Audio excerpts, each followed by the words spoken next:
Hi, Tim. Hi, Tim. Hi. Hi, Davis. Hi, Dee. How are you? I'm good. How are you doing? Doing well. It takes me so long to get onto this site that I start early. I do too. It's good to be prepared. Can you hear me okay? I got you loud and clear, Tim. Okay. Appreciate it.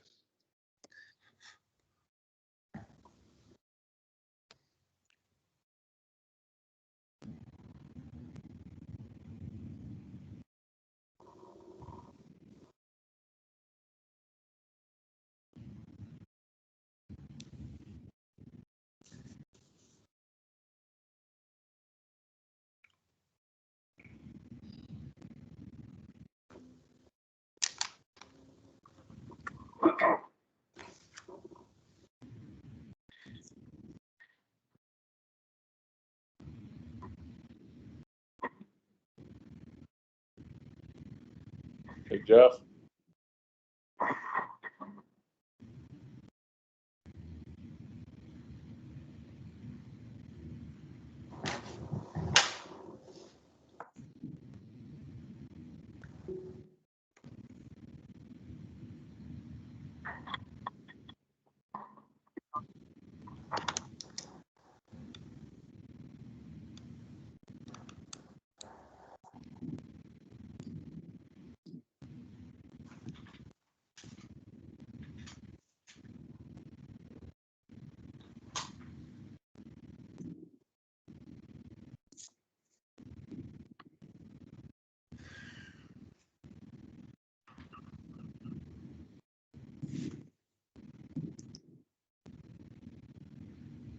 Everybody staying cool?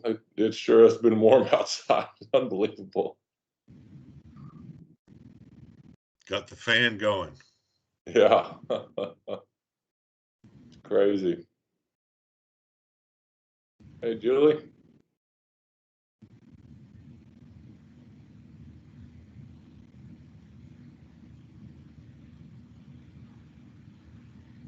Can you hear me now? Yes, ma'am. Okay.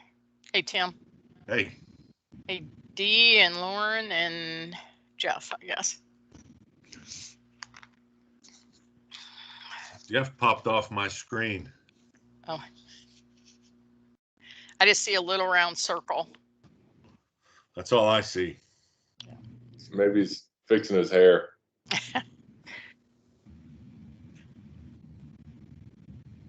Too late in the evening for that. That's right. Just let it be. That's right. it.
Julie, you're so cool. You have to wear sunglasses inside.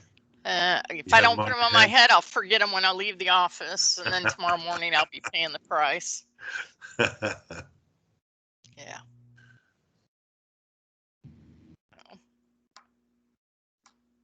You'll get old someday and that sun will kill your eyes. So. I'm there. I just always forget my sunglasses. So you're smarter that way.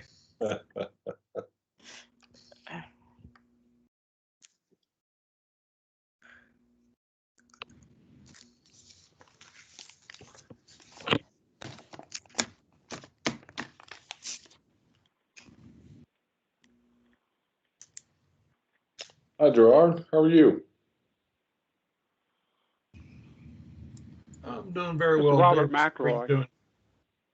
Doing fine. Hi, Mr. Hey, Mac- Rob.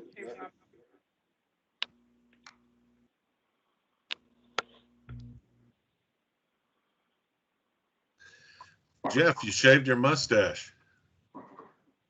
Yeah. Truth is, I've been trying to grow it all year, and this is just all I can get. Oh, okay.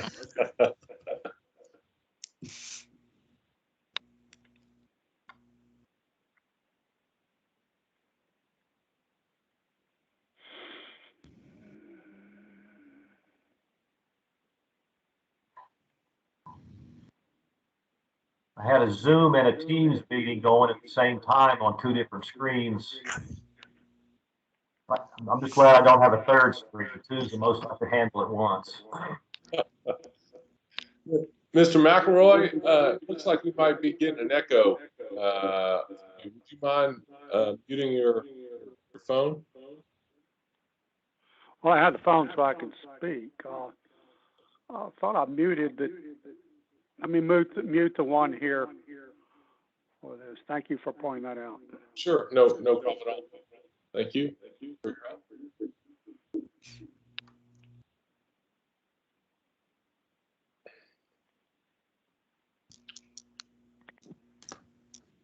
Teams is pretty good about putting a blue circle or square around people that are making noise, so it's points you out pretty quick.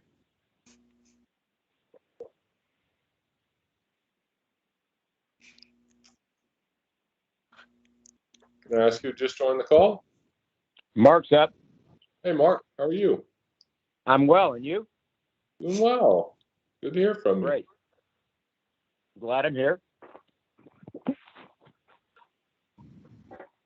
Are you in Who's up town, so Mark, far? or are you traveling? No, I'm at home. Okay. Well, we have everybody but Tom Tom. on the board, and Jeff and I are here. Robert McElroy is on. It looks like Lauren's going to be with us. We have D. Judge, and we just have one more person who just joined. Suzanne Courier. Hi, Miss Courier. Hi. Taylor's here as well. Hey, Taylor. There you go.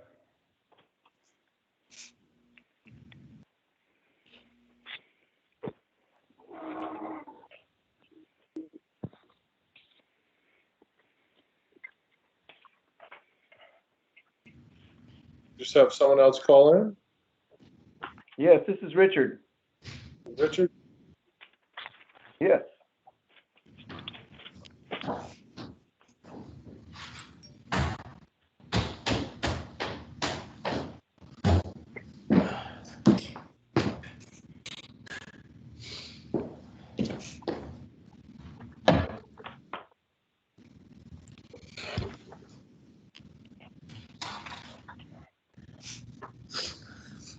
Lauren? Hey guys. Hey, Richard, was Tom going to join us tonight? He didn't say he wasn't. I'm assuming he was. Okay. He's late. Jeff. What did you say, Mark? I said he's late. Yeah. I'll give him till 6:31 and then we'll get started here. That's good.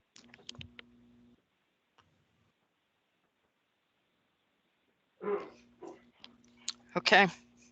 We're ready to call the meeting to order. Call the meeting to order, the River Plantation Municipal Utility District, the June 24th, 2021 meeting at 6:31 p.m. Our first order of business is to consider the minutes of the Board of Directors meetings held on May 20th and May 26th of 2021. On the May 20th, does anyone have any comments, corrections? I'm good. You good? Mark's good.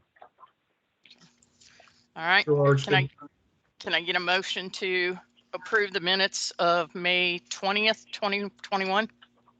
I so move. Mark? Okay, can I get a second? Tim seconds. Okay. All in favor? Aye. Tim, I. Gerard, aye. Julie, aye. And Mark, aye. Okay. Okay. All right, May 26th, that was the emergency meeting for the repairs, to authorize the repairs. Any corrections, comments, clarifications on those minutes? Julie, I've got a question about those minutes. I think during that meeting, there was a question specifically brought up regarding hurricane preparedness. Okay. And how prepared we are for a hurricane regarding our generators and equipment. And Richard stated that we were ready to go for the season. And I didn't see that in the minutes. I just wanted to make sure that's notated because if something were to happen down the road, I don't want somebody to come back and say, well, you guys never even discussed it. Can we add that to the minutes? Absolutely. I'd be happy to, Tim. I think that's good suggestion. Thank you. All right. Hey, Tom. Hey, sorry about that. Couldn't get my computer to work. That's okay. All right. So we're going to pass these minutes till next month? Or should we approve them with that change? I think we should approve them with that change. Okay. All right. Do I have a motion to approve the minutes of May 26th with the change that Tim wanted? Mark approves them. Or okay. Mark makes a motion? Motion, yes. Okay. Do I have a second? Tim seconds. Okay. All in favor? Mark, aye. Tom, aye. Tim, I. Gerard, aye. Julie, aye. Okay. Next item on the agenda is receive comments from the public. Do we have anybody from the public that would like to speak or address the board or ask any questions? Yeah, this is Dee. Can I ask a couple of questions? Sure. Okay, I guess I'm still wondering why the other directors don't have their faces up here on this screen.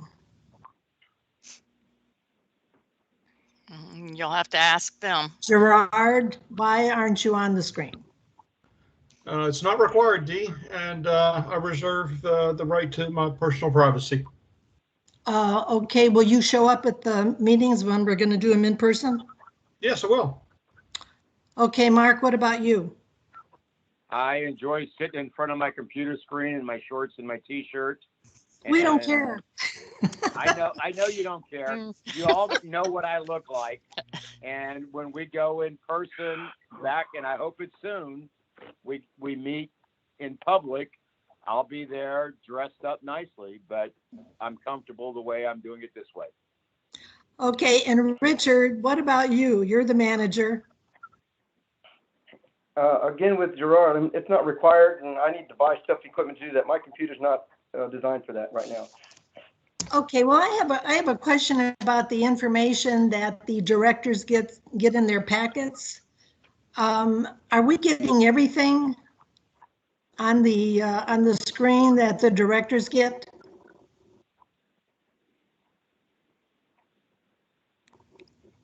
Richard? Oh, yes, you should be. Everything's in the packet I send to Stephanie, plus Stephanie has other stuff that I don't get that she puts in there. It should be everything that the directors get, you should have. Okay, I guess I'm wondering about just the work that's done during the month, you know, the problems that we have in the district. I noticed other MUD districts put this information on there, and I don't see it for our district. Such as D? Can you give an example? Well, I mean, you know, just whatever problems are in the district or any of the, you know, like the work orders or I mean, I think if you have some idea that there are problems in a particular area, that is good information when you're making all these decisions here as to what work goes forward.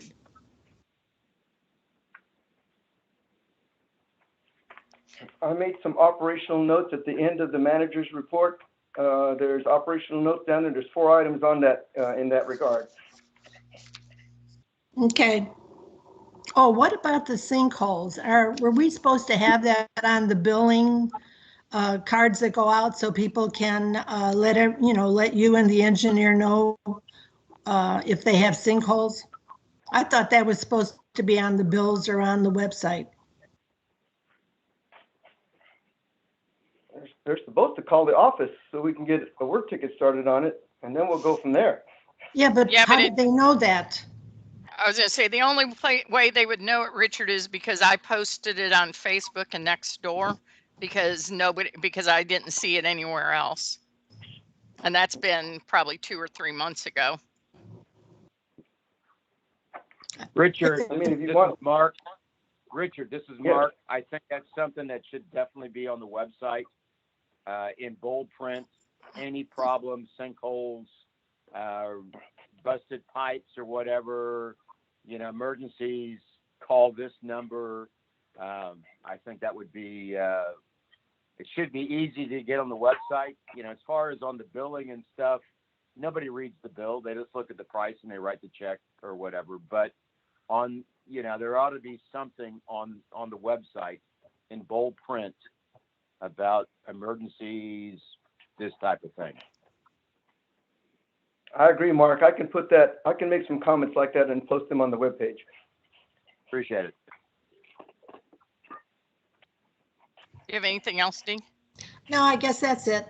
Thank you. Thank you. Okay. Anyone else have any comments, questions? Yes, I do. I'm Robert McElroy.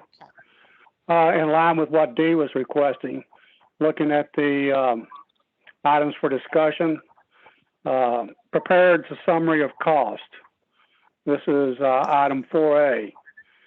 Seemed like to me if there's a prepared summary of cost, that would be something to be presented here, if that's on the agenda.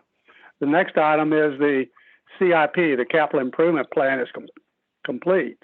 If y'all have that for your discussion, it seemed like you would also have that as evidence of the work being proposed. And that's not part of these meeting notes. So how can you discuss it if it's not in this packet? Robert, I don't see anything I on was going to say, 4A. apparently I have a different agenda than you do. Mine says June the 24th, 6:30 p.m. And it says underneath engineer's report, I guess, is where I'm looking at that. River Plantation Municipal District, page 7. You're not on there. This is for the, I guess this is a question really for the engineering representative, more so than the board. I was going to say, I showed the capital improvements plan, but what was the other one you said? The recreation bond application, this would be the one for Lauren, prepared summary of cost, which if you're going to discuss, we don't know what you're talking about. Mr. McElroy, I'll direct you to item 3E on the agenda, preparation of park bond application. Okay. So will you have working documents to refer to in your discussion? We're going to discuss it with the engineer today in his report. I don't think that there's an application is not been authorized, prepared, so therefore it is not yet complete. Okay. Now, the next item, thank you for the answer there. I think it was about 3 months ago now, Mr. Bonham, that you stated that this lawsuit would be wrapped up. And I think we're at the end of that 2 to 3 month period. How much longer do you think y'all be involved in that lawsuit? We have no idea as how much that's going to continue to cost us. Over the last 2 billing periods, I see an expense of $77,000 for legal fees. And I don't think we're in business here to pay legal fees on a continuing basis. And so there's something's happening here. And the other item with respect to those legal fees on the finance report, I think Director Smith, I know y'all approved it probably 4 months ago, that those fees would be broken out in more detail. And I think, Mr. Bonham, you did express that y'all do have some level of detail, but evidently someone needs to get with the bookkeeper and get that broken out on our financial report. So who within this organization, as represented today, is responsible for getting that carried out? Richard corresponds with the bookkeeper. Richard works with the bookkeeper. But I will tell you, the bills are available if anyone wants to go see them, and they do have a great level of detail. I mean, down to I think you bill in what, 15 minutes, 15-minute increments of what they're doing, who they're talking to, what they're doing, everything. Because I look at them every month when I sign the checks. Mm-hmm. It's a 10. Okay, well, Robert, I'd like to respond real quick. And yeah, this is actually something I was going to bring up later, but now it seems more appropriate. I do plan on not recommending approval of the bookkeeper's report because that's not included. Yeah, I've asked several times that it be broken out and the general counsel fee, the litigation fees, and the administration fees be broken out in that report. Okay, thank you, Gerard. So that's my observation there, because I know September a year ago we had $47,000 invoice. And so this is on a continuing basis, and it's approaching where we as homeowners are paying our monthly bills and our taxes to support for a large degree of legal support. And as I recall in previous meetings before this board was present, that the lawyer, the legal person, would stick his head in the door at the beginning of the meeting and give his report, and then would be dismissed. And that was it. And we do have a rather large dependent on legal representation in our meetings. I'll give you another example. There was at least 3 or 4 meetings where Mr. Radish was present when there was no item of executive session on the agenda. And for that, we paid, obviously, his time and travel for that. This had to do with the presentation of the bond, and that had nothing to do with what would be discussed in the executive session. I know Mr. Bonham is well versed in that as well, and he could answer what level of detail is permissible. So that's my observation in terms of management of these expenses. Go ahead, Julie. Robert, if you've ever attended another MUD board meeting, ever watched one virtually, every MUD board meeting that I've ever watched or attended has both their legal representatives and their engineers at every meeting to advise them. So this is not new. What's new is we're involving them and we're getting their input at the meetings. This was not done. We went through this with the previous engineer. If you remember, Mr.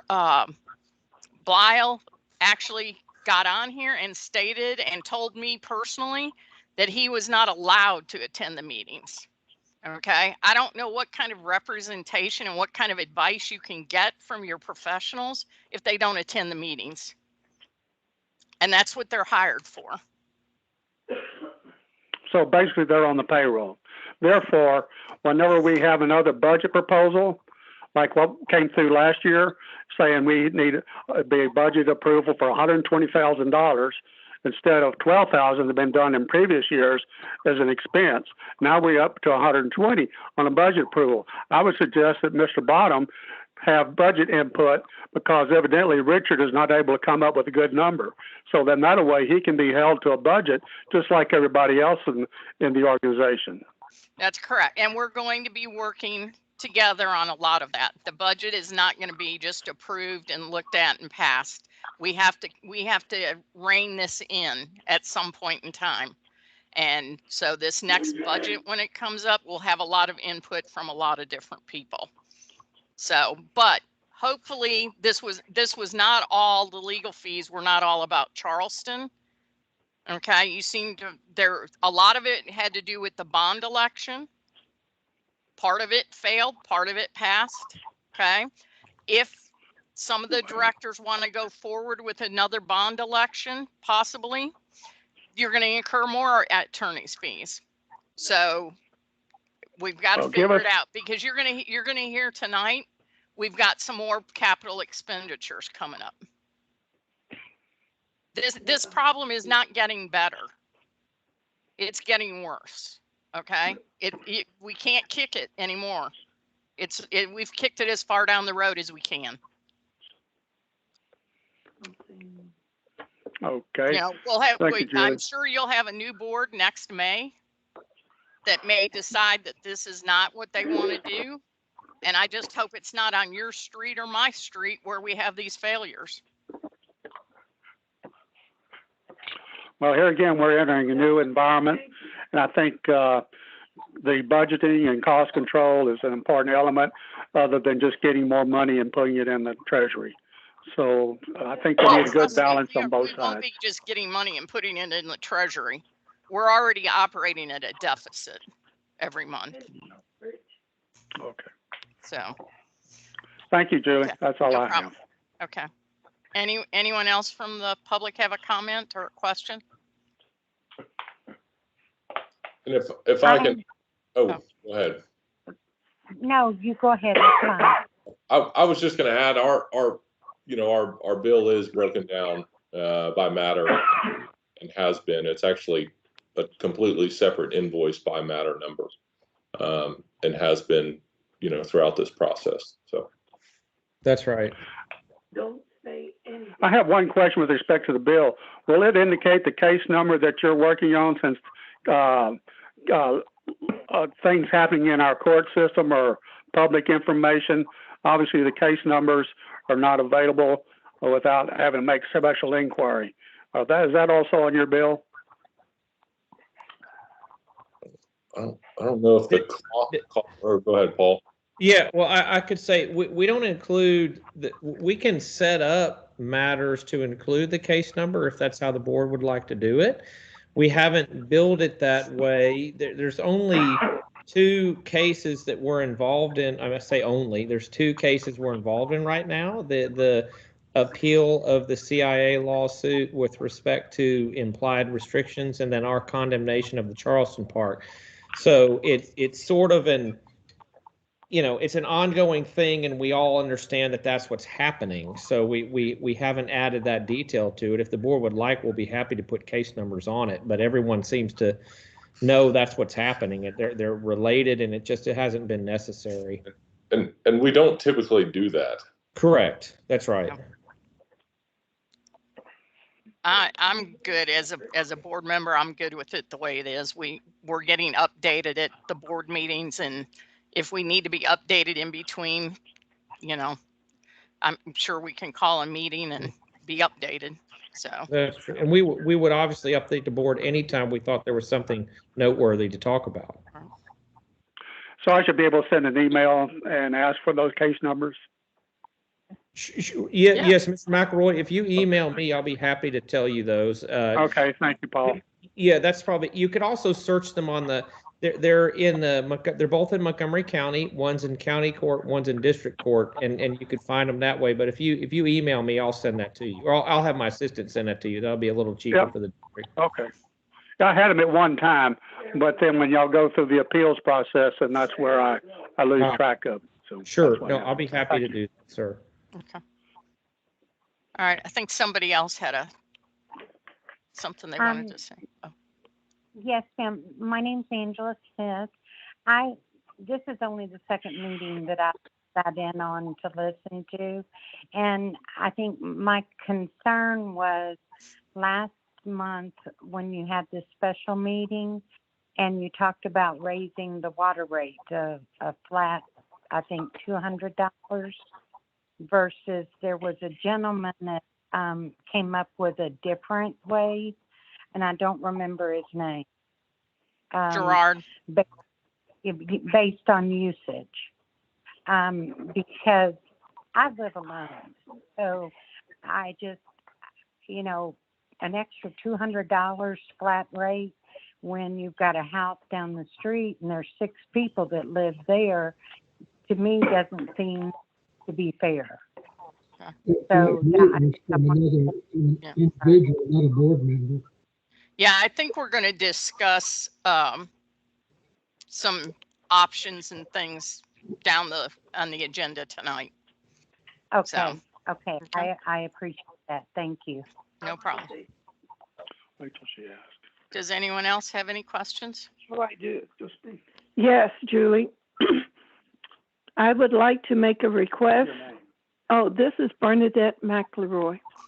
I would like to make a request that Tom finds a better way of communicating that everyone can hear him, because it sounds garbled out here and we cannot make out his words. So he either comes into that building or he sits in the car or he finds a better way. I'd be glad to sign off right now. I can hear. No, I can can't. I can't hear. See, out here we can. He sounds garbled or something is wrong with, huh? It could be your speaker phone, Tom. He's not on his phone. He's on his computer. Well, tell him to try and get him with a setup like what you have, Julie. You come up clear. So maybe someone could go over there and give him a hand for the next meeting. I would appreciate that. Thank you. That's all I have to say. Okay. Okay. Thank you, Bernadette. Does anybody else from the public have any comments, questions, input?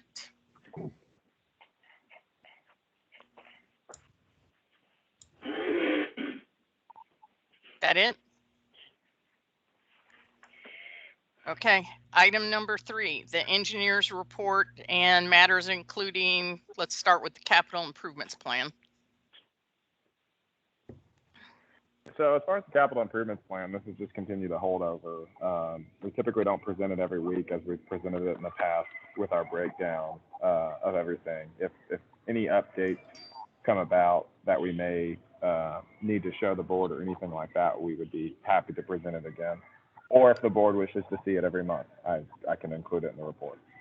No, I think we have more dire issues at this point. So, and I'll say I've just left it on here for discussion purposes in the event that it was warranted. I can certainly take it off if that would be the board's preference. yeah, I mean, I don't mind seeing it there. Okay. I mean, in case there's something that we do need to discuss. It's just there so you can discuss it if you need to. Yep. Yeah, so this Gerard, I do have a question about that. It's related to several things. I have seen the capital improvements program. I've seen timeline and recommendations. Is there a list of specific findings that Vogler has used in order to produce those recommendations for the budget and the timeline and the projects? I mean, I think that would be very useful to have in our planning to prioritize things that are going to need financing. I mean, as far as the 10-year CIP plan, the entire storm sewer, as we've seen over the past, seems to be failing with all the sinkholes, the flooding issues in places that shouldn't flood during normal storms and things like that. So as far as specific projects, we are proposing that the entire storm sewer system but completely evaluated. Taylor, I'm not saying specific projects. I'm saying specific findings. A lot like what was done for FEMA along the, I guess it's the East Ditch, where they spray painted things on there, and I assume that there's annotations that go along with each one of those findings. I would hope that that something like that was put together as a basis or a foundation for the CIP. I mean, I spent a lot of hours in the district, walking the district. I do have a spreadsheet showing large and small sinkholes in certain areas. You guys in the past have produced sinkhole pictures. Obviously, we got the televising of that other report that kind of solidified our findings. I've been to Holly Springs, where the bottom of the pipe is completely gone. So I've spent a lot of time in the district evaluating certain things, and I have to extrapolate those into assume that they're happening more than just where we're finding them. Just because you don't see it on the surface doesn't mean it's happening underground. But Taylor, before actually doing any work, I mean, step one with the sanitary sewer system would be to clean and televise the system, right? To actually get video. Yeah, in regards to the sanitary sewer system, I pulled manholes. I looked at manholes and things like that. Obviously, these two failures came up again, kind of solidified what we were thinking was happening, but without extensive televising of the entire sanitary system, I cannot give you specific locations. Once we have the money to televise, the first item on the CIP plan was both to televise the sanitary and also televise the storm sewer to get a full evaluation of what's going on. I have to do my best to make guesses at those numbers when I'm looking at them to evaluate the extent of the damage. I hope they come in lower than that. I hope we televise it and it looks better. But with everything going on right now, it just kind of continues to solidify what we thought was happening, and that's mostly a failed system. Mm-hmm. Okay, so there's no specific list of findings that you can publish for things that you did observe already that's helped you come to the conclusion. I have an extensive list that I can publish. I don't know where I'm publishing it, but yes, I have an extensive list of findings that I can send you if you would like to see them. Yeah, so that, I guess that could either be an addendum or an appendix for the CIP, or it could be a separate document. It doesn't matter. I just like to see the specific list. I think that'll be important for us going forward as we figure out what we need to do as far as a budget to make repairs. Julie, shouldn't he send it to Richard so that Richard can farm it out to us? Yeah, but also we need to make sure that he coordinates with Richard, makes sure that he has everything that Richard has, because Correct. remember, Richard told us he had his own list going. Also, we need to make sure that these new items that we're going to talk about tonight, and some that, as I went back and watched the October meeting this morning, for another reason, apparently we never went back to problems that we had back in October, and we never revisited those. So those have just been kind of kicked down the road. So we need to address those issues tonight too. And that meeting is on YouTube. If anybody wants to go watch the October 20th or 24th, I can't remember what the date was, meeting. So anyway, okay. Okay. Sinkhole and storm sewer failure investigation, Taylor. So the storm sewer failure investigation, that was what Richard was taking care of that we talked about last time. The storm sewer was regarding the televising, which we did review that televising as I put in my report. We found multiple failed areas and shown extensive work that needs to be done. At that time, when we were discussing it, we were talking about which area and which issue is the worst. You're dealing with a lot of bad issues. At that time, what we said was the sinkhole priority because it's a safety hazard being in somebody's backyard. But if you remember, we did talk about the collapsed pipe at the connection point. That's also a huge issue.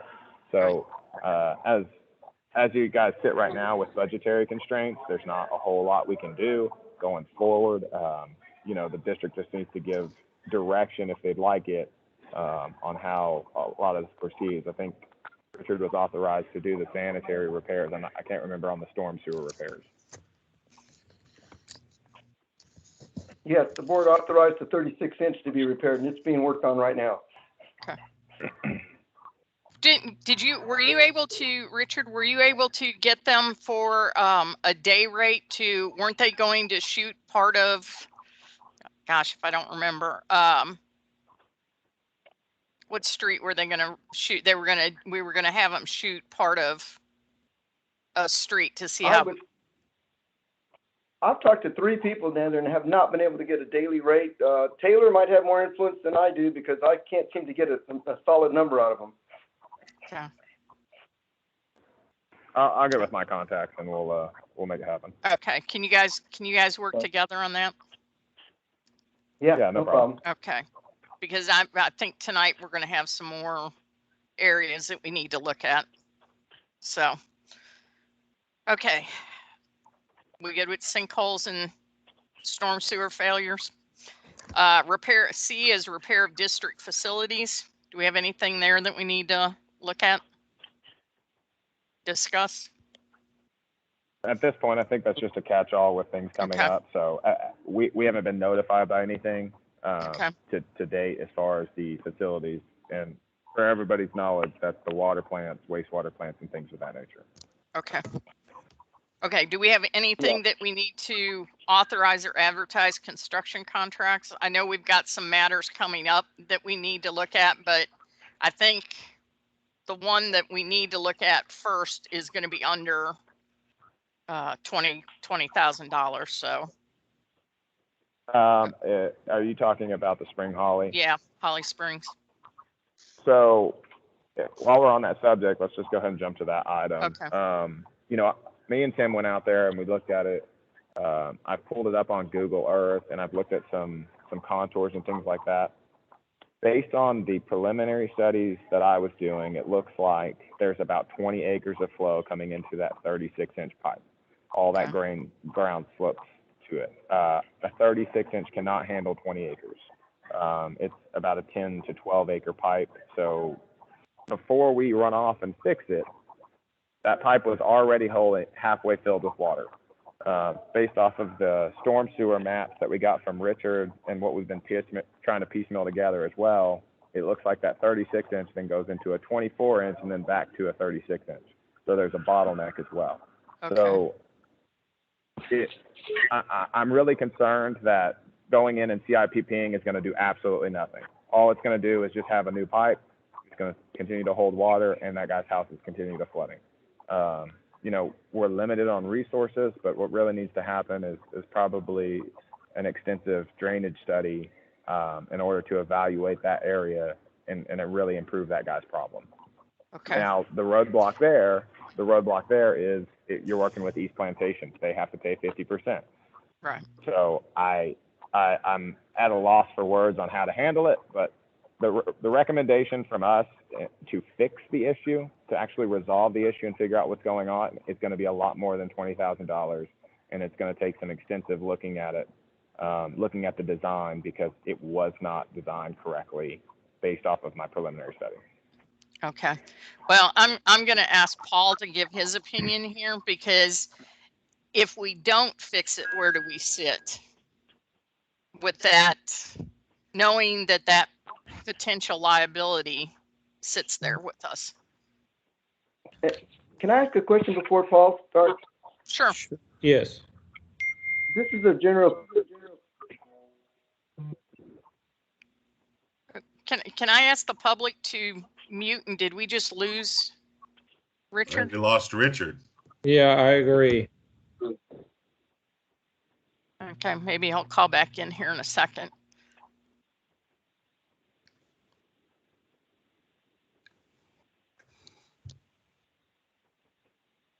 You want Paul to go ahead?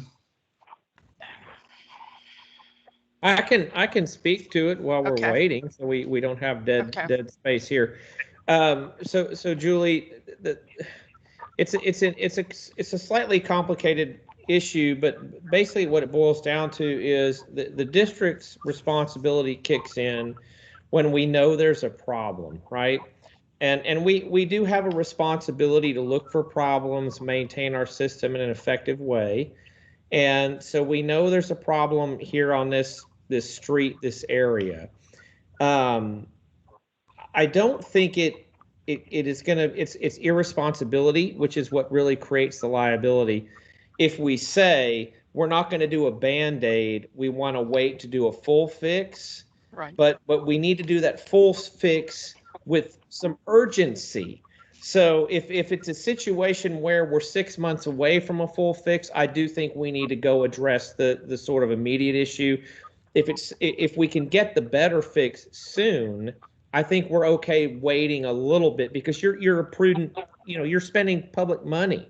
Right. So, you don't have to waste it just for a few week bandage.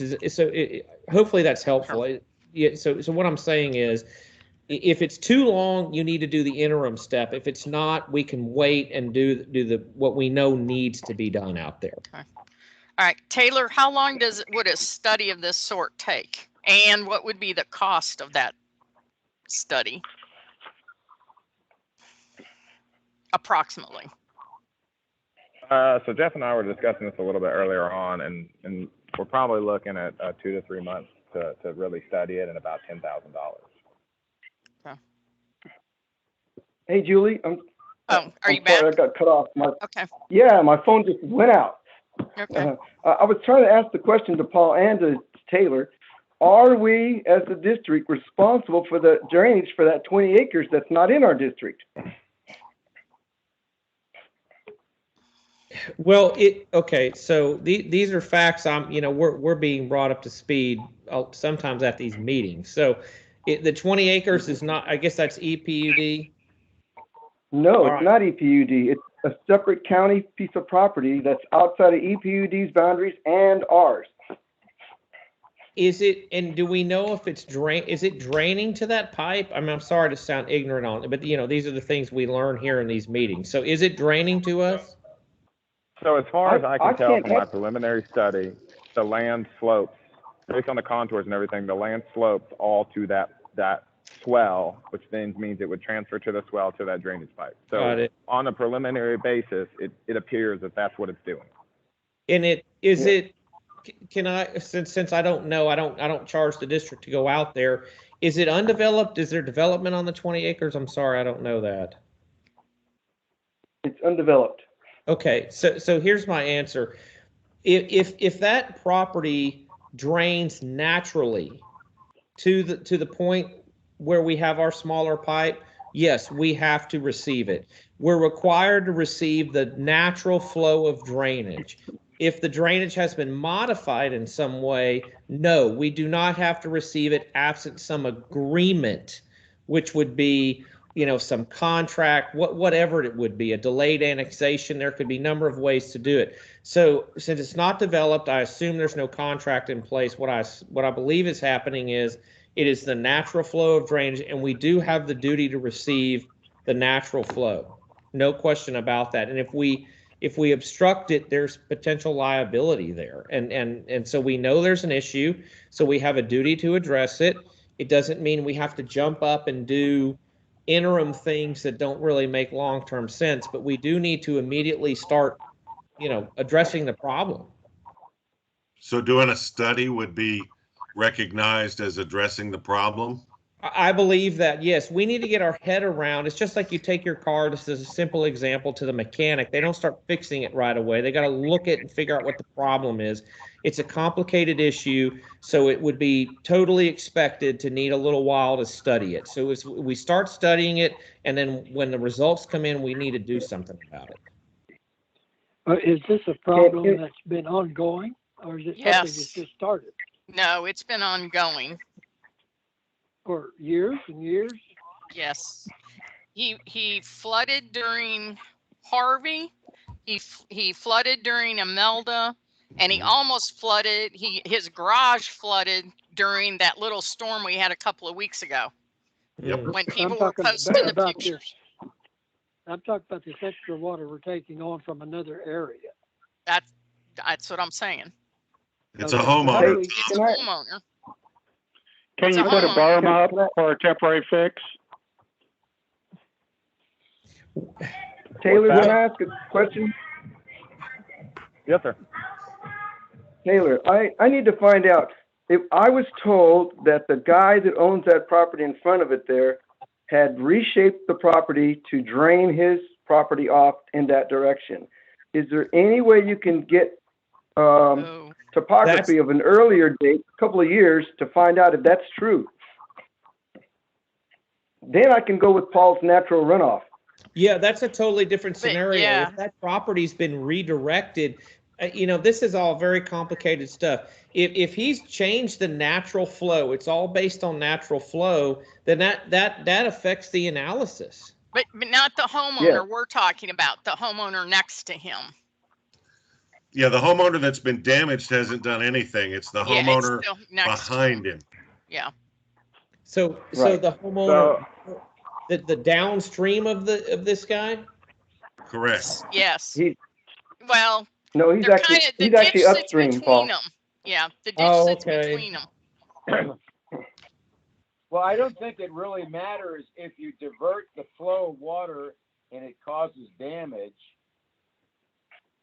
then whether it's whoever it is, it's wrong, and it has. I agree with that, Mark. Yeah, and that's why we've got to look and see, but I think this was happening before. Actually, it was probably happening before, but, well, it's different storms, but it was happening. It happened back before Harvey. So, Yes, and that that is was correct. when that person bought the house, was right before Harvey.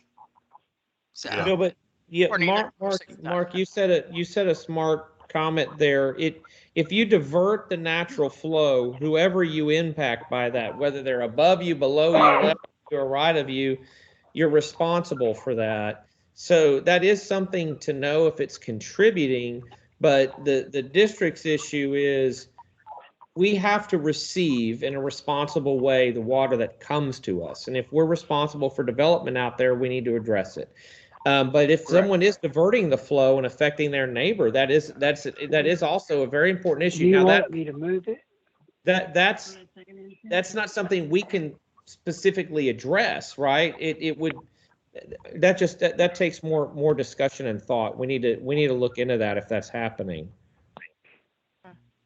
So, I mean, part of our thing, it's a little complicated to get older contours, but what I was looking at it was from a wide range of things, the natural slope of the land in terms. When I was out there, all he had done is kind of channelize water to flow to that area. So he might not have necessarily changed the flow, meaning it flowed one way and then reversed the flow. It's more so he channelized the flow that was already coming that way into the existing swell. So in that scenario, even I'd have to look at the Montgomery County rules.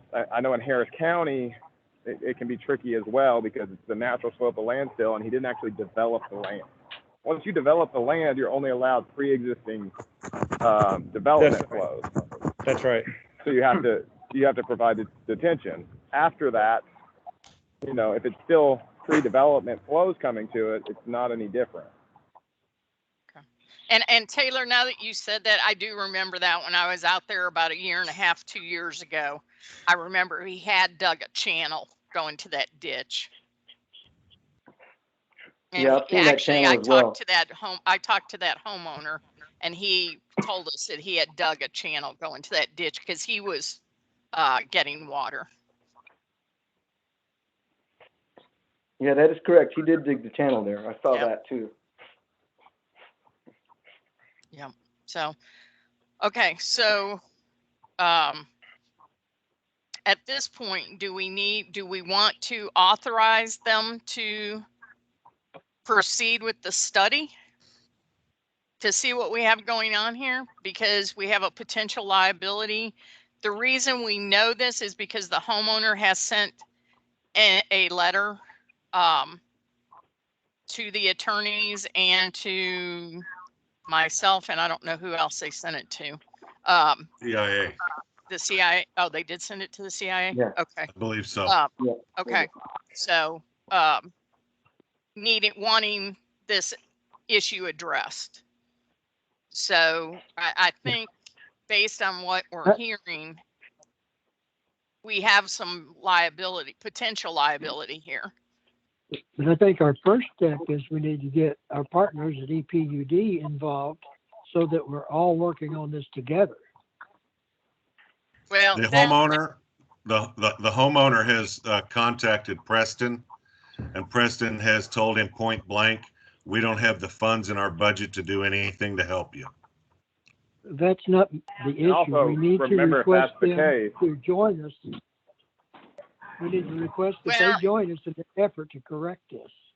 That's true, but that's going to have to be at this point addressed probably by the attorneys to their attorney and to address the issues of their agreement with us.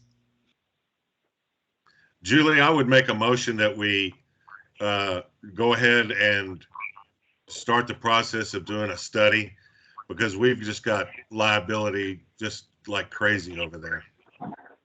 Okay. Do I have a second on that motion?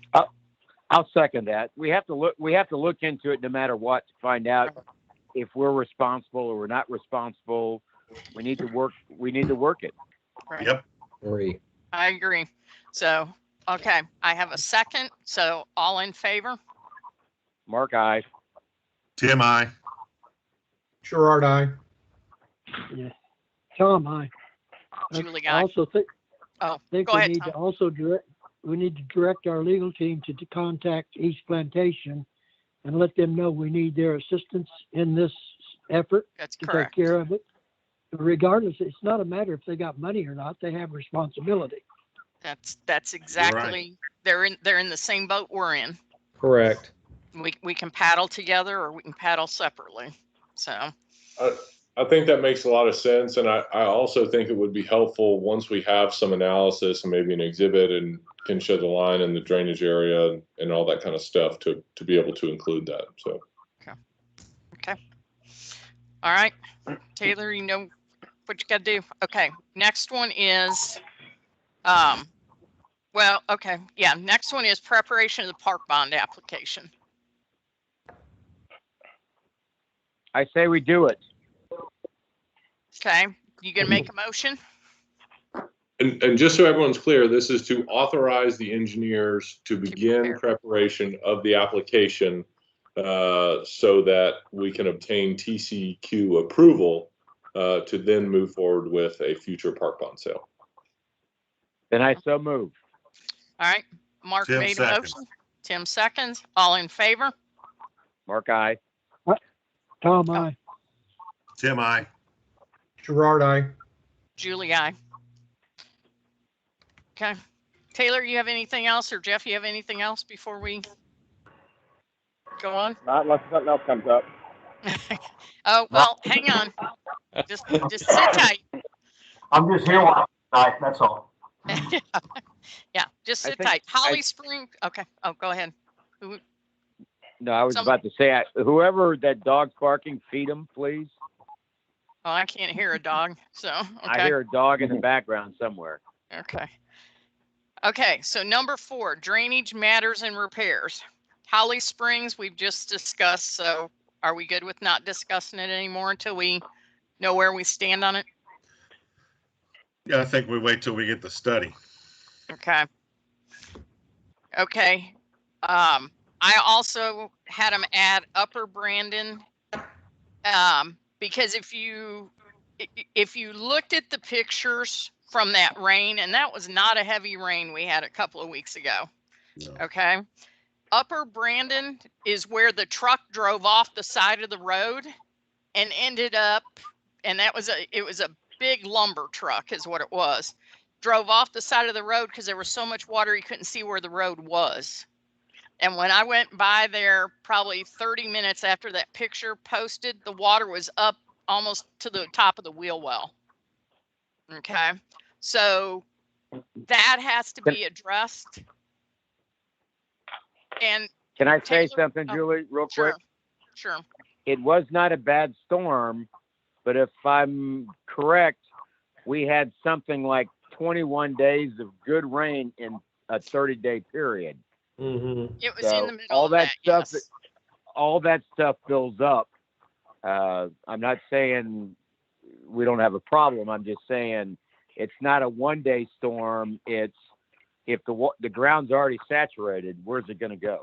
I totally understand, but that's our responsibility to make sure it goes in the drains and the storm sewers. Okay. Yeah, but Julie, I want to make a comment. That guy drove off the road, and it was simply the water was in the ditch. But we have other people that have sinkholes in their backyard, and the water is coming up and almost getting in their houses. I think they are more important than this, to be honest with you. I'm not saying trying to minimize this one, but if he hadn't driven off in the ditch, he wouldn't have had that problem. Yeah, I know, but if you let me finish, I think it's stemming from another problem. Okay. So as I was thinking about this, and as I went back and watched the October 20th or whatever date it was in October meeting, we had asked Richard at that point in time to get bids on fixing the 48-inch drain pipe storm sewer drain in Gwen Huruska that has just been continually filled in with dirt, filled in with dirt, filled in with dirt. Okay. Richard, have you ever gotten those quotes? Because it's never come back up at another meeting. No, that one was one that was kind of like put on hold because that's the one we're going to have the engineer get involved with because that's definitely going to be over $100,000. I went and remeasured it again. That's you're talking 836 feet of 48-inch line. That's not going to be 75,000. But isn't so we're that gonna have that's our main? That's the main drain for Brandon. It's one of them. It's not the main one, but it's one of them. Where did that truck go off exactly? I'm not. Upper Brandon, across RP Drive. Across RP Drive. North side of RP Drive. Yeah. Okay. Wouldn't that be the county roads there? We don't have any main drainage there, do we? What? Wouldn't that be the county's drainage on that on the upper Brandon?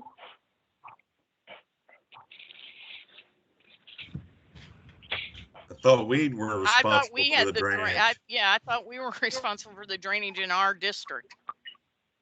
Not along the county roads. We're not. Only from the collection boxes into the system.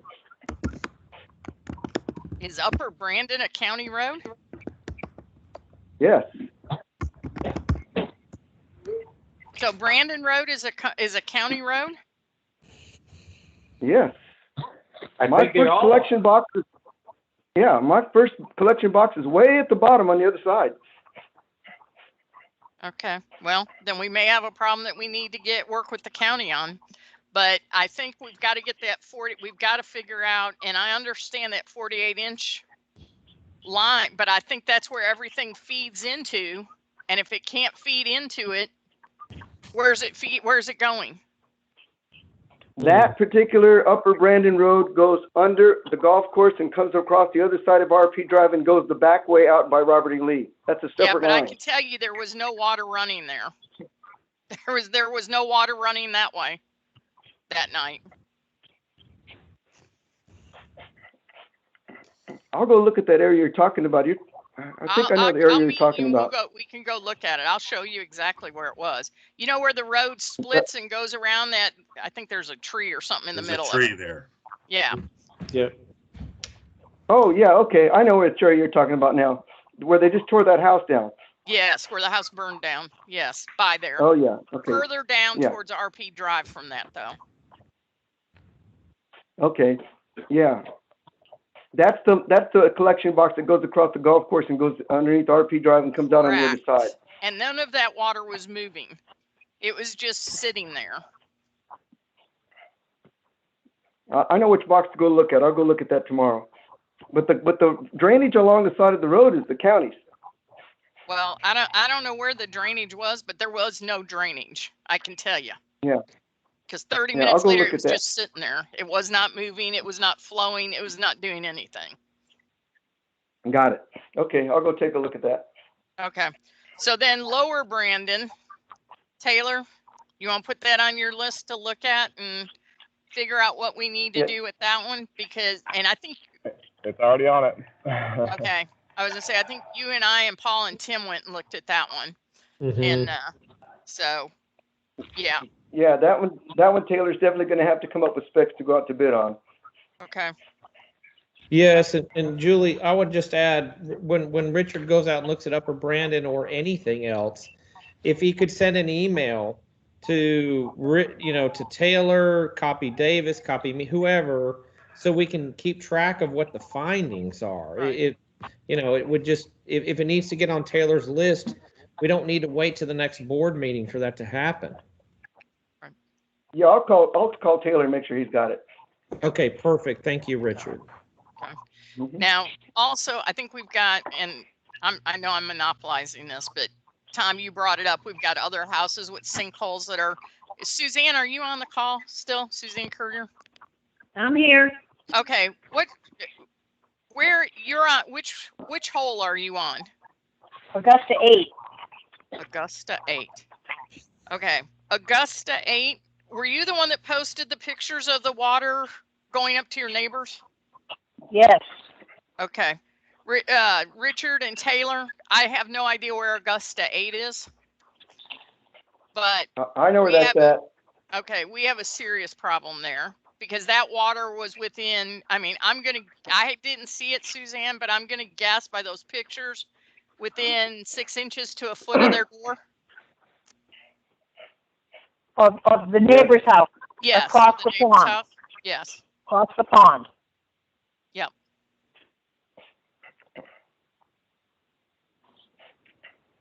And those I'm familiar with that house. Yes. Those were the sinkholes that I think you just filled in, Richard. Yeah, those were just little ones. That's really not where her water's coming from. It's coming from all over when that lake overflows and off the golf course. Okay. I know which house you're talking about. That water comes in their backyard all the time in a heavy rain. Okay. Okay. Do you know of any other areas, Tom? Yeah, I'm trying to think what park it is. It's the first one when you leave RP Drive on Stonewall Jackson. The first one on the left, is that Atlanta or out something like that? There's you're coming in on the left. Yeah, if you're coming in on RP Drive and turn left on Stonewall Jackson, then the Yeah. first park on your left. That's Atlanta. Atlanta. Yeah. Yeah, I know there's some up in there that's got holes in the pipes behind them, and I heard just this week that one of the people in there is trying to get their own drainage people to fix it for them because the water's getting up to their back door now. That's and correct. it hasn't done that in the past. Oh, that one that's been filled in and come back, it's now causing a drainage issue? Yeah, and Yes. they tried to get a third party to fix it, and the third party's saying they can't fix it, and they're saying, and I'm hearing that the water's coming up almost to their back door. I think we need to look at it anyway. Richard, do you know which house that is? If not, I can tell you which house it is privately. You know which one it is? I think I know which one it is. Is Yeah. it If between not, I Atlanta can Park find out. and It's on and the Atlanta first park on Beauregard? No, it's on Atlanta. Yeah, it's on it. Yes. No, it's in Atlanta Park. But it's on that main drain line that comes from Beauregard to the golf course. It's there. They've been trucks there. Right. There's people that've been working. That's in where there, we're working. Well, that's ours. But it's Yes. between Atlanta. It's between Atlanta and that first park off of Beauregard. Well, no, Mark, you're talking about the one where the what was it, a 36-inch pipe opened in their backyard? That was Yes. one we authorized a couple of weeks ago, or I guess it was last month. Okay. Okay. Right. This is a different They're working house, on that but one. on that same line. Okay. Richard, If I'll it's the house I'm thinking of, Yeah, I'll text you tomorrow. I think I know which one you're talking about. I think there's a 24-inch that runs alongside his property there. Yeah, it runs behind it. Yeah. Yeah. Yeah. Okay, I'll go look at that. All right. Do we know of any others, Tom? No, that's the only one I'm aware. I know some others but I don't know that they don't sound as critical as that one. But Okay. can I deviate a minute? Can you hear me better now? I can hear you. I could always hear you. Well, I'm trying to do a different way now, so I'm just trying to find. That's a lot better. That's a lot better, Tom. Okay. All right. They're saying it's better, so. Okay. All right. So do we need to discuss storm sewer failures and sinkholes? Or are we good with that? We got a big enough list. And what I want to say to the general public is if you have sinkholes forming, or if you know that your neighbors have, the only way we're going to know about them is if you tell us. Mm-hmm. You know, we can't walk, or we can, but I'm not going to walk in people's backyards to see if they have sinkholes forming. So if you have one, please let us know. Okay. And I think we have somebody that raised their hand. The Caspers probably want to respond to that. Okay. So you can unmute. Oh, let's see. Hello? Yes, Julie, this is Robert. I have a question. Okay. regarding Lower Brandon Road. How many of those homes are there are basically condemned? That I know there are people that have been buying those homes and they're renting them out, but are we putting a lot of money into parts of Brandon Road that maybe 90% of it is really condemned? Do y'all look at that? Is that part of your equation? It's not, yeah, but it's our concern, my concern anyway, is not, I mean, it is those homes, but it's not the homes that are condemned, and there's only one home that's condemned. I don't think any of them are condemned. So yet, I think one's in the process, maybe. Okay. But Thank you. the other ones are, huh? I was going to say our responsibility is to get the water out of the district. Our responsibility regardless is drainage. of what's down. And remember, stuff rolls downhill, and Lower Brandon is called Lower Brandon for a reason, because it's lower than Upper Brandon. So that's right. Yeah. Okay.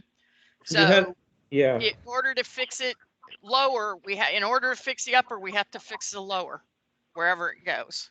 Yep. So did you? I'm sorry, I didn't mean to cut you off, Paul. No, I was going to say the Caspers also have a comment. It shows muted on my computer, which means you would need to click to unmute on your own computer, but we'd love to hear from the Caspers.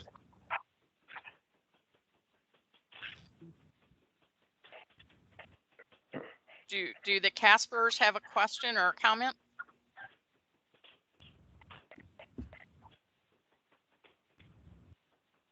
If you click the microphone on my screen, it's on the top. If you click the microphone on the top, it should unmute you.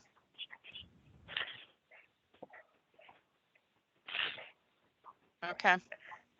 Maybe later on. It's on the right on mine. Oh, mine's up at the top. So, okay. Anyway, all right. So the next thing on our list is the Construction Finance Committee recommendations. This was Tim Goodman, Gerard Smith, trying to come up with some ideas on how we're going to finance these projects that we've just discussed, and any other projects that are probably going to come up in the next couple of months. So anybody want to start? I will. Okay.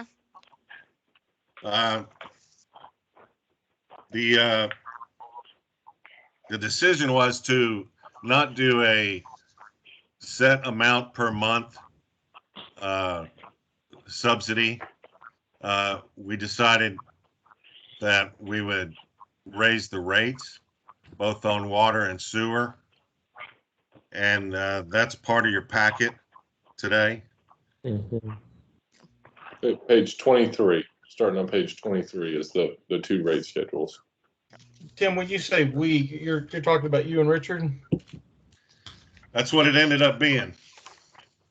Yeah, I had some confusion about what Construction Finance Committee's charter is, and but I'll wait. But I just wanted to clarify what we was. I'll come back to that in just a minute. I thought the charter was to go ahead, Tim. to come up with funding. We discussed last week or last month. The charter was to come up with funding, and that's what I did. And with the help of Richard, we discussed various rate changes and how they would benefit the MUD without harming any particular category too bad. And an across the board sewage hike for everybody. And what rate did you put that sewage hike in at? $2, I believe, was what we did, Richard. Yes, $2 we did. Yeah, I've been looking at it, and I think overall, what you've come up is a really good idea. Except I suggest that we make it a $5 increase on the sewage, and I'll tell you the reason. From what I'm looking at, since before I was on the board, even this district has been running in a deficit funding. I don't know even how far back it goes. And I'm from private enterprise, you know, and if you have something that's running in a deficit, you fix it if you can. But I figure we're running between $10,000 to $12,000 a month in deficit spending. Now, my figure, you're looking at your plan, that you come up with close to $8,000-9,000 of that on a monthly basis on this plan. And if we raise the sewer to a total of $5 increase, that will pick up the other $4,000 and give us about a $12,000 a month increase without really hurting anybody too much. I mean, the minimum bill will go from something like where it was running around 35 to it'll go to maybe as high as $45 a month. As you go higher usage, obviously, it's going to go up.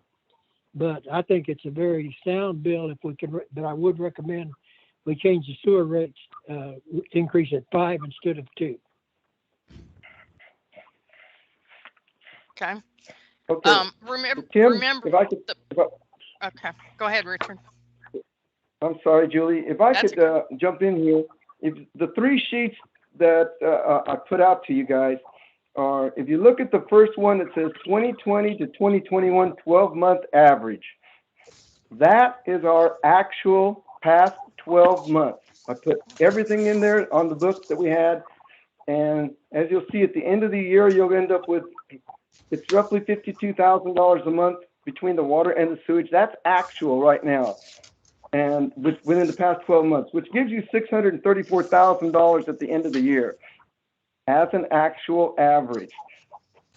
So if you look at the next sheet, which is the 12-month projection, there's 2 main changes that took place in that one.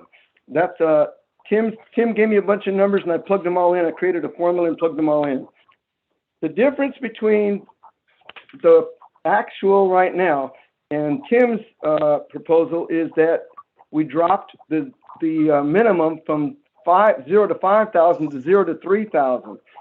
That's going to catch a lot of people that you're missing right now in that 5,000 range. That's too wide of a gap, in my opinion, for the lower flows. When you look at that now, and you put Tim's figures in here, which is on one of your other sheets, that he raised it the minimum to 1275 from 980, and that will generate a lot more because you're catching the people that are the biggest group, as you can see in there. They're the ones where the revenue is. The upper end ones, yes, you can charge a lot, but as you can see, the annual average is roughly 9 that go over 50,000. It's not that great of a. So that projection will give you 68,800 a month average for a total annual of 826,176. Now, I put in Tom's recommendation on the 12-month projection water and sewer sheet and left Tim's water revenue in there and added Tom's $5 increase to sewage. So now you went to $74,000 a month and $894,000 a year. So those are the 3 sheets there that should give you a definite idea of revenue that could be increased by that. And so then, Richard, can I ask you a question? Yes. You said 12-month projection, but there's actually 13 months on this sheet. So did you divide everything by 12 or did you divide it by 13? Actually, you're right. I think I divided it by 13. Oh, you I have did to look at my if you formula. did divide it by 13, you're okay. If you divided it by 12, we got a problem. Okay. No, it is right. Yeah. Back to the book. Yep.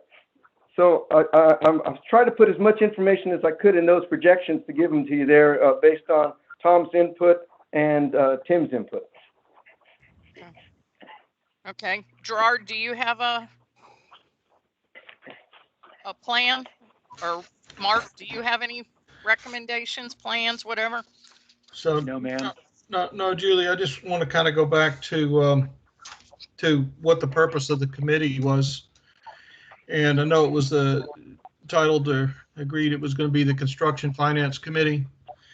and I had put out there, sent to Tim, projected way forward. And then I'd received feedback that that the purpose of the committee was intended to be just for emergency repairs. So I'm kind of surprised to see that the rate increase is tied to emergency repairs, or maybe it's not actually emergency repairs that is the focus of the committee. So I'd like to get some clarification on that, and I'd like to understand also with this increase. Do we know where that money is destined for? What it's going to be spent on? It's going to be spent on operations and repairs that we just discussed. So basically, that means anything. Yeah, pretty much. Go into the general fund.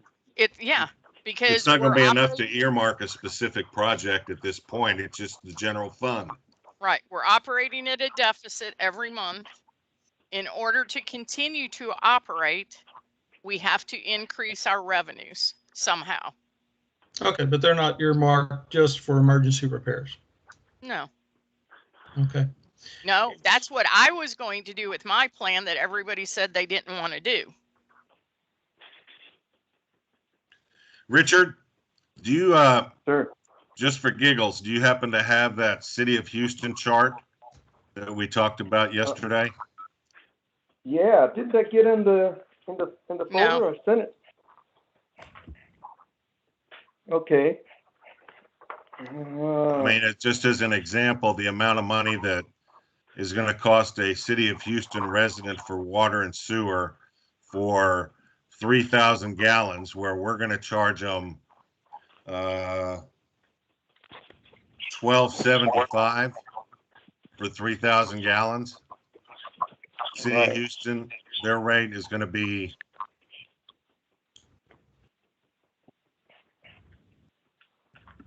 a lot more. Yeah, a lot more. I was thinking Richard's got the chart. Somewhere around 2 something, wasn't it? I saw the paper today, but it's up there. Yeah, they passed a 70% increase over the next 2 years. The minimum bill for City of Houston is $37.16 because I get it every week or every month. That's what it is now, or that's what it's going to be? That's what it is now. Okay. So guys, instead of basing our rates off of what Houston has and what Houston's needs are, I mean, my intent would be to get a more comprehensive plan to assess what our actual needs are, especially what our priority needs are. And then once we know what our needs are, then we really know how much of an increase we need. I mean, I'll be honest with you, just from a broad view, I think you do need to increase moderately both your rates and your taxes. But without really knowing what your needs are, I don't see how you do either. And unfortunately, I think that's where we are. We don't have a reserves policy. We don't have a reserves-based budget. We have a budget that's just, okay, here's how much money is coming in, and here it is percentage-wise based out to different areas. And I know that, Julie, you mentioned earlier that we don't have a reserve. That you mentioned earlier that that you're planning on making some changes to the way you do budgeting next year, and I definitely support that. But you know, as a nonprofit organization, I think you probably recognize what the AICPA is, and you may recognize you know, their recommendations for a reserves policy for nonprofits, and that.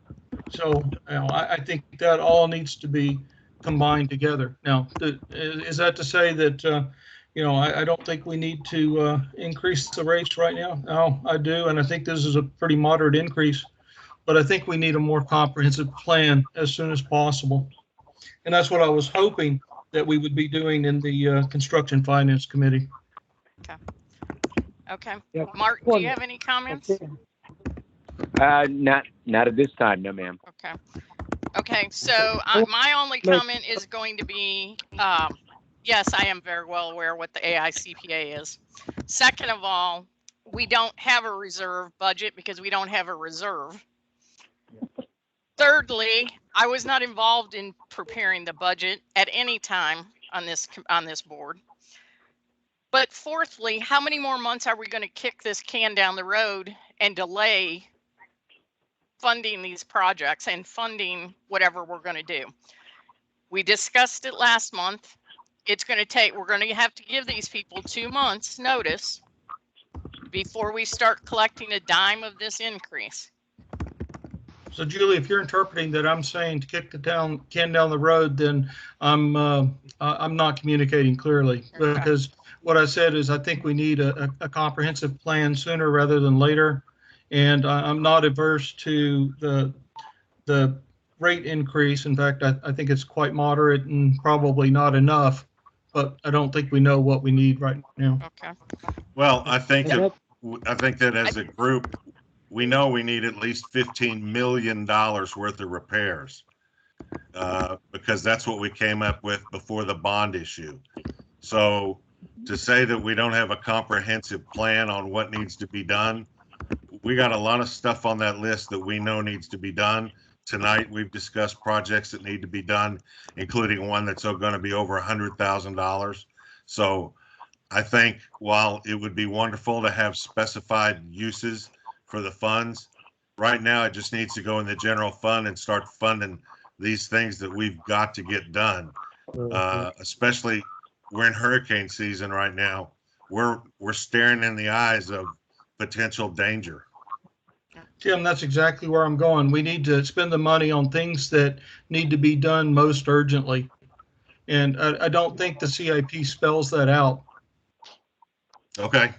Okay. Tom, you had something to say? Yeah, I do. I think we all agree with what Jared's saying. We need a more comprehensive plan. And my feeling is that this is simply a phase one of getting started to get us back to a break even on a monthly basis so we can start addressing. And then we need to start, as Gerald just said, we need to start working on another plan to take care of this drainage that was kicked down in the bond issues that we still have to take care of. That plan does need to continue to grow. But right now, we'd ought to see if there's any other discussion on this plan, because I'd like to see us go forward with it tonight, get it published on our website, and let the people know what's coming. And I don't think anybody's going to complain about these rates. If I can make a suggestion, I really think that there are, kind of two issues. I mean, the biggest one is right now you're paying for kind of these emergency, capital items out of your operating budget. And so, I think that there are two issues. One, figuring out how to deal with the capital improvements and repairs to the system. And two, trying to figure out how to shore up your budget. And frankly, I think it's likely that, you go through kind of a transition over the next year, as hopefully we get litigation wrapped up and and you stop paying some expenses that would be typically paid from capital funds out of your operating funds. Hopefully it will relieve some pressure on your budget. You have a pretty limited ability to raise your maintenance and operations tax under state law, very, very limited ability.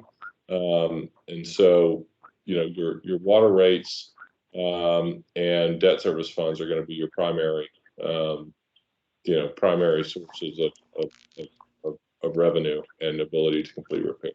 So. Okay. Any comments? Do we want to go? I have a question.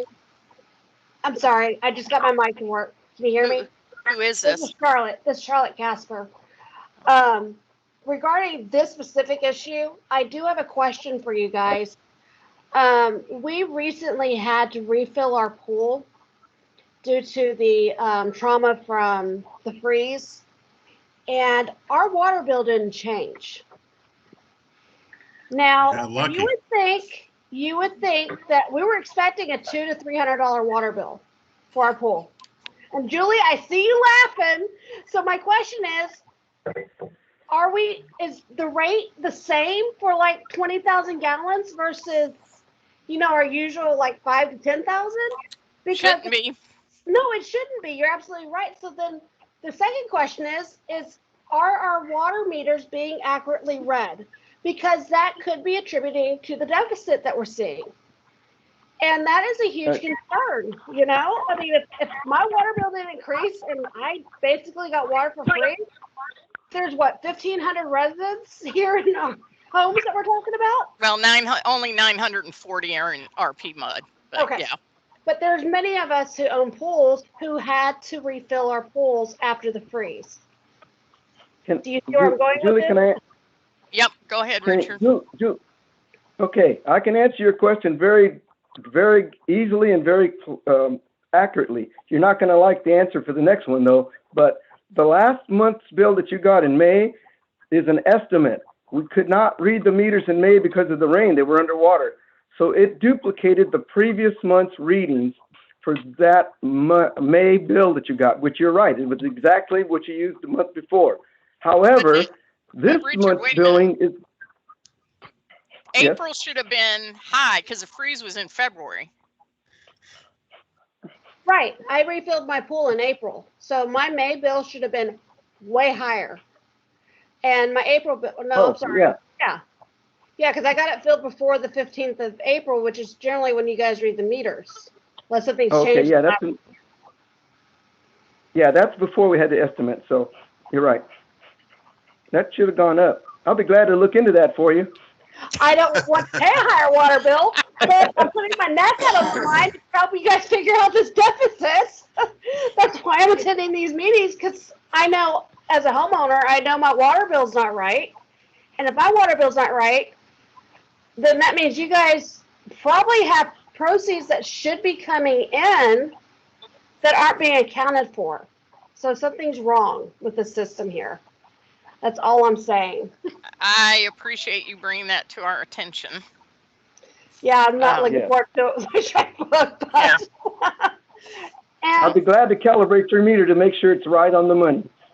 Oh, I deeply appreciate that. I'm sure you guys do too. Hey, Richard, speaking of this, I actually have another one that I know is not being read correctly that I'll get with you on. Okay. So I was not going to bring it to your attention, but I will later. Sure. Hey, quick question, Richard. What is the district's schedule for replacing meters? Are you guys doing it every 1,000,000 gallons? How much are y'all doing it? I replaced them in 2006. That was the last time they were replaced. We try to do sort of defining line that you replace them with by. No, when we can tell when they're starting to go out, then we'll just pull them and replace them. We've been sporadically replacing them as we see usage going down, and also some of them are getting clouded up, so you can't read them anymore. So we'll replace them. But we randomly do a calibration test on them, and if they drop below 95%, then we'll replace it. Okay, I just was wondering what the district's plan was. I have a question. Sure. Is there a control in place to say water production versus gallons billed to say we're within range? We're not out. That should be a good point to look at. Obviously, there's a water loss, and of course, that water loss may not really be lost. It just didn't show up in the bill. So, and then I would look at the computer system and make sure everything is correct there too. That's my observation there. Yep. Thank you. Yep, we do have a report that tells us that. So, okay, so getting back to the point at hand. What do we want to do? Do we want to make a motion tonight to increase the sewer rates and the water rates? Do we want to wait? What do we want to do? If somebody wants to make a motion, make a motion. Well, I'd like to see if there's any other discussion first, but I think we need to make a motion on it. If not, does anybody else have anything else they want to say? If not, I'll make a motion that we accept this proposal with the $5 increase on the sewage and make it as active as soon as we can do so, and notify the public on the website as well as on social media to let them know what's going on.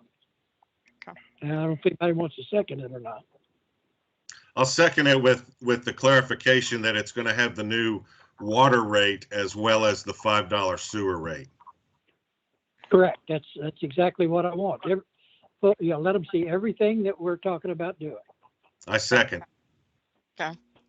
So just clarification. That means you haven't read the meters yet for this month, correct, Richard? No, we just read them. Okay. So August is the first month. July bill due in August is the first month. That's fine. Okay. We got to get started. Okay. I just wanted to clarify it for the public. I just, it's not like it's going to be tomorrow. So, okay. And Richard, you'll make sure to provide notice to all the customers in a timely manner before that, first gallon is used. Oh, so do we need to wait how much time do till the I need, August Bonham? reading? There's not a legal notice requirement, but I think it's good practice. I think you should put it up on the website and share that information, with your customers. It's Do we not want a to put it effective? rate increase, and frankly, the $5 on the flat sewer rate,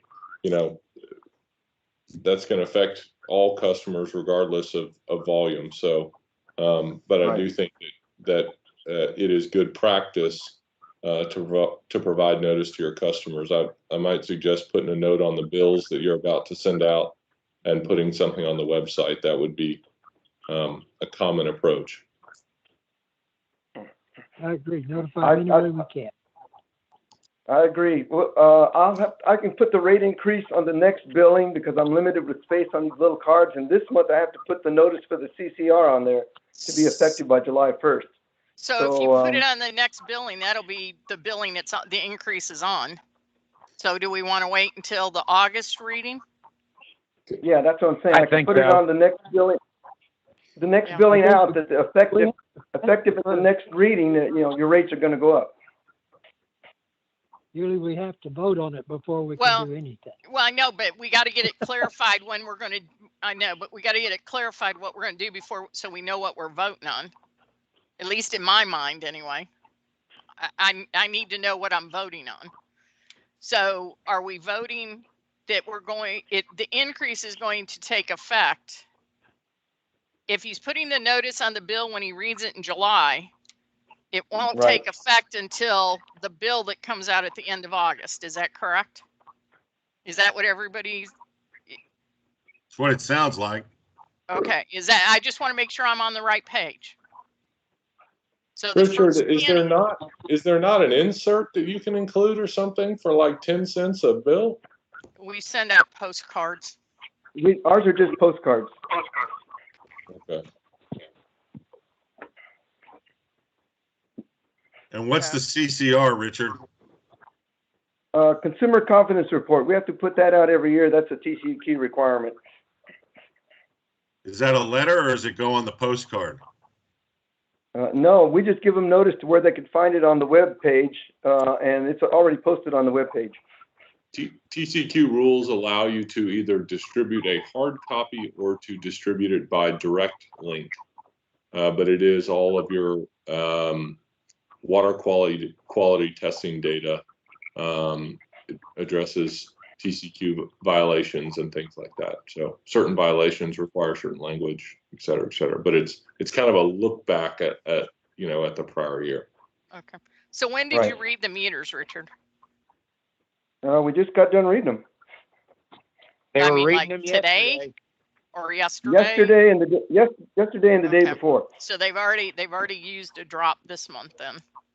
So it can't be on the July bill. So it'll have to be on the August bill. August. Mm-hmm. Okay. All right. So Tim made a motion that we increase the water rates. Okay.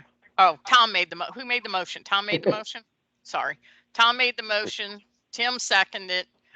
Effective August reading. Everybody on Tim, the same Richard, page? I've got a question before we vote. Is there a typical amount that this is going to go up, or percentage? I mean, I'm looking at it and I'm seeing it's probably around a 25% increase. Is that about right? Or am I looking at something grossly wrongly? That's what I figured out, Gerard. I heard Mark. I didn't hear Tim. It's more than that. It's based on usage, and it starts at roughly 30% and then stair steps up to 50% at the 50,000 gallon usage rate. It stair steps up roughly 5% each category. Does that make sense? Yep. Thanks for the clarification. That's what I wanted. Okay.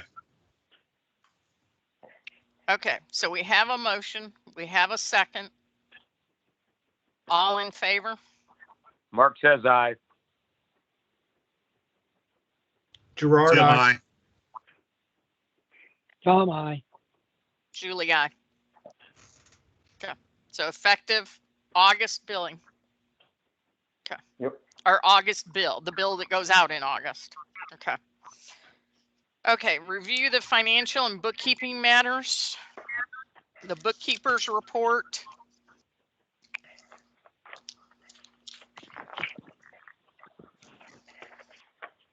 I honestly didn't have any questions on it because Well, that's Gerard. Okay, so as per previously mentioned, I'll ask the question to Richard. Richard, have you asked the bookkeeper to break out the legal fees into general counsel, litigation, administration, and I guess a couple of others that I just thought of would be like requests for proposal, requests for information, and bonds? Gerard, you can get that every month on the bill. I know You that, can but go I down would to like the, it in well, the just have bookkeeper's Richard report, send you, too. have Richard send you a copy of the bill and do a spreadsheet. No, I have my own I'm asking spreadsheet that going the on things. bookkeepers do it, Julie. There's no reason that I have to do it. I mean, you've also got members of the community who'd like to see it as well. It's already it's coming over. Find out how much your rates will go up, Richard, for doing having to break that out on every bill. It's what into I think this one is at least 3 matter numbers. And so I know there's a general counsel, a litigation, an election matter, and that should be an easy thing to break up. Yeah, I think what I'm gonna have to do to make it easier is go back and look at all the bills, break them out like David says. I know how to do that, and then I'll have to add them all up and have her recategorize this into legal fees A, B, and C, and then we'll label those, and that should help. Yeah, I mean, I think we're talking about 24 bills or something. I don't think it's yeah, it's not that much for this. Yeah, project. For this year, it's not that much. I can do that. Yeah, that'd be fine. And Davis, I assume that things like bonds and elections would fall under general counsel, and I'm okay with that. Gerard, we actually bill for the bond election separately, so that's all broken out separately. Okay, if you got it. I mean, if you guys are already sending it over, we just want to get it categorized on the bookkeeper's report. Seems simple. I see Paul, I think, shaking his head. It should be simple too. Yeah, we broke it out on our system. When we enter it by matter number, and so the bills are generated based on that. So it's already happening. Yeah, that's what I thought. It's just a matter of getting the bookkeeper to record it. Should right. Be forward. Right. So what I'll do is I'll break it out and I'll get with her. She'll give me the code, and then when I go to authorize it and put the code on it, I'll code it so that they'll break out automatically for her. Sounds reasonable to me. Thank you. Okay, then while we're doing special requests, I've requested this at 2 previous meetings and still don't have it. Can I get a report that shows through the end of the previous month, year to date through the end of the previous month, not through today? I want one through today, but I also need one through the end of the month so that I can compare apples to apples. Oh, I thought you talked to her about that already, did you? I thought you were going to talk to her. I haven't gotten I anything. did already. Let me put it that way. Okay. I'll get with her because I did talk to her about that already. Okay. Okay. Any questions? When I do the legal comments? fees, I'll bring it up again. Okay. Any questions, comments, other comments on the bookkeeper's report? And just so that was you want a budget to actual comparison, Julie? Yes. Okay. Well, no, a budget to actual, yes, but through the end of the month, not through today. Got it. So that way I can compare apples to apples. Got it. That makes sense. Yeah. Yeah, Julie, I've got a question. Okay. I know I asked Richard already about this off Cinco. That's, in my understanding, that's our website people. Correct. And my opinion, I'm not real pleased with them, but he's telling me that they're charging us $1,300 last month because we had to put all these videos on the website. And that seems a little high to me. But that brings up the other point, and I don't know where to bring it up in the meeting. But I've been looking at other websites, and ours sucks. It doesn't have much information. It's not that easy to work on, and I think we can do it cheaper. And I would like us to look at that. And then I had something else I want to bring up, but I don't know where to talk about it at. Well, go That's ahead. a good point, Tom. Go ahead. Yeah, but anyway, that's one thing I'd like us to do is to look at redesigning our website. There's a couple of places, like I looked at some of the other MUD websites. They got some really nice sites and a lot of information in them, and they don't cost as much as what we're paying, I don't think. And the other thing I wanted to find out is, we're talking about moving forward on the bond thing, get it funded. I would like to get, and I don't know the right place to ask this, but I would like to get the board's approval to talk to the county commissioner about the egress road for emergencies out of Mosswood so that he can start planning at the same time. We're all assuming we're going to take title to this within the next year, probably. He needs time to plan as well. And I would like to go ahead and I'll do it myself if you want, but somebody contact Charlie, talk to him about this is what we got in mind. Are you still interested in doing it? And if so, do you want to put it in your budget? Kind of thing to give him a heads up. So I know it's probably in the right place to put it in there, but I don't know when else to do it. Okay. So let's go back to Off Cinco. Richard, do we have a contract with them? Or are we a month-to-month thing? I think we're on a month-to-month. I don't remember us signing a contract, but I'll look it up just to be sure. Okay. It's normally only about $300 and something a month, but I was that one going to went up say because it's of all the normally videos. very inexpensive, but they put up, Yes. wasn't there like a dozen videos or something they put up there? 10? Yeah, plus all the advertisement we did for the bond and everything. All that was done. Yeah. That's why it went up so high. Let me also add, Tom, part of that was frankly to relieve the legal expense. We have gotten, sometimes after meetings, we're getting a dozen requests for these videos. And so the thought process was, I just went and sent Julie an email and said, listen, Julie, I'm getting so many requests for these recordings that we're responding to. Would it be okay if we just worked with the web provider to just make them accessible to the public? I don't have that. Yeah. So I have no that. I just think we can do a better job with it. That's all. Sure. Yeah. I'll also say, we have a bunch of clients who use, who have websites, and generally they're viewed as kind of one of the good service providers. And I know that Shannon Wall would be happy to talk to you, and I would encourage you to talk to her.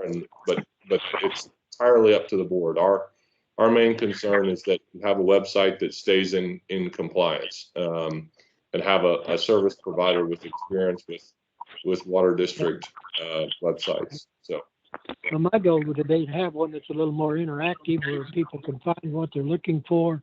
If they have a question about something, I've Sure. seen some of them that have easier ways to pay their bills, to find out what they owe, those kind of things. Some of them, I had one here, you can't see it, I guess, but that I had printed off. I was impressed. They had it all broken out. I don't know what I did with it now.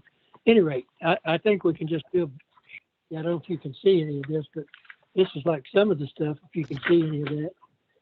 Sure. This is just giving information of where the revenues are coming from into one of the sites or one Sure. of the MUDs. And this is just one page of many pages, but they have good illustration and make it easier for their residents to know what's going on. And I would like to see us do it too. No, Especially if we can do it. that makes sense. I know that Off-Cinco has kind of the what I'll call the gold, silver, and the bronze package, and a lot of that has to do with how much work the district does to get some of that information posted on their website too. So, but it's entirely up to the board. So that's just. I just like to look into it. That's all I'm saying. Yeah, I think it always makes sense. Good idea. Tom, if you want to jump on that, does anybody want to join them? You can only have one. I'll do but it. okay. Does anybody want to Yeah, I'll join do- Tom, or just do it? I guess you can do it yourself, Tom. So. I bet I can. Okay. All right. Hey, Davis, by the way, are you just automatically sending the videos to them now to post? Why don't we just go ahead and do that every month? Okay, sure. I mean, Hopefully it'll be less labor intensive. That they're just right. they're a couple hours long. So, Yeah. It's just a large file. So. Yeah. Okay. Okay. You want Any me to questions? talk? You want me to talk to Charlie as well? Sure, if you want to. Or you think it's too early? I think he needs to. I don't know. Let's.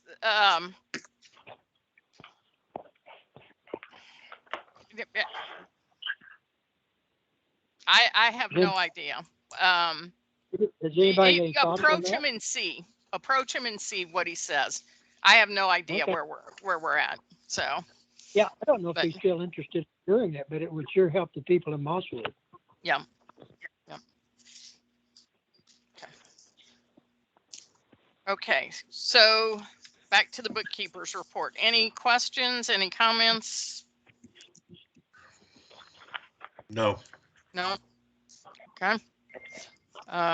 Do we have to vote to? Do we agree to accept? We vote to. Do I have a motion to accept the bookkeeper's report?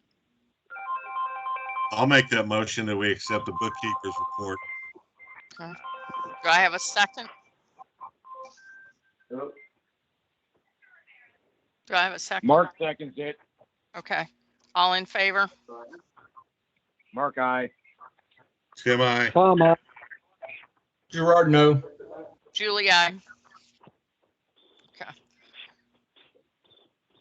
Tax assessor collectors report. Getting kind of slim. when do we have to start any actions that we don't do on M&O for this year? Is that time coming up here pretty quick? If we're Yes. going to increase the 2 bond rate, months. yeah, it should be, is it August or is it July? Typically August. It'll be Yeah. after you get your certified values. Yeah. Okay. Okay, any Maybe we questions need on to the, have- Yeah, we need to have that on our next meeting then, right? That would be July. So it'd be Yeah. your August. Typically, you would call the public hearing to consider the adoption of your rate. Sometime, and Lauren, maybe you have a better feel for current timing under the new, the new law for the appraisal districts. But I mean, I would think with where this board meets, probably August for discussing, a proposed rate and considering adoption in September. Is that? Yeah, that seems right to me. I mean, with the board meeting late in the month, of course, it depends on when, as you said, when we get the certified values from Montgomery County. But for the past many years now, they've delivered those in early August. So that should be enough time to prepare the analysis, which should be ready to present the August meeting.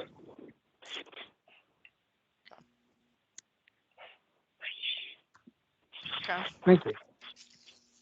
All right. So any questions on the tax assessor collector report? No. Okay. No. All right. The review of investments.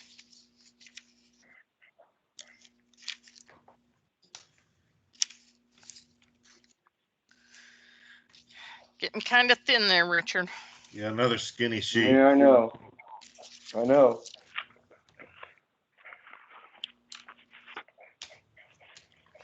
So, any questions on the investments?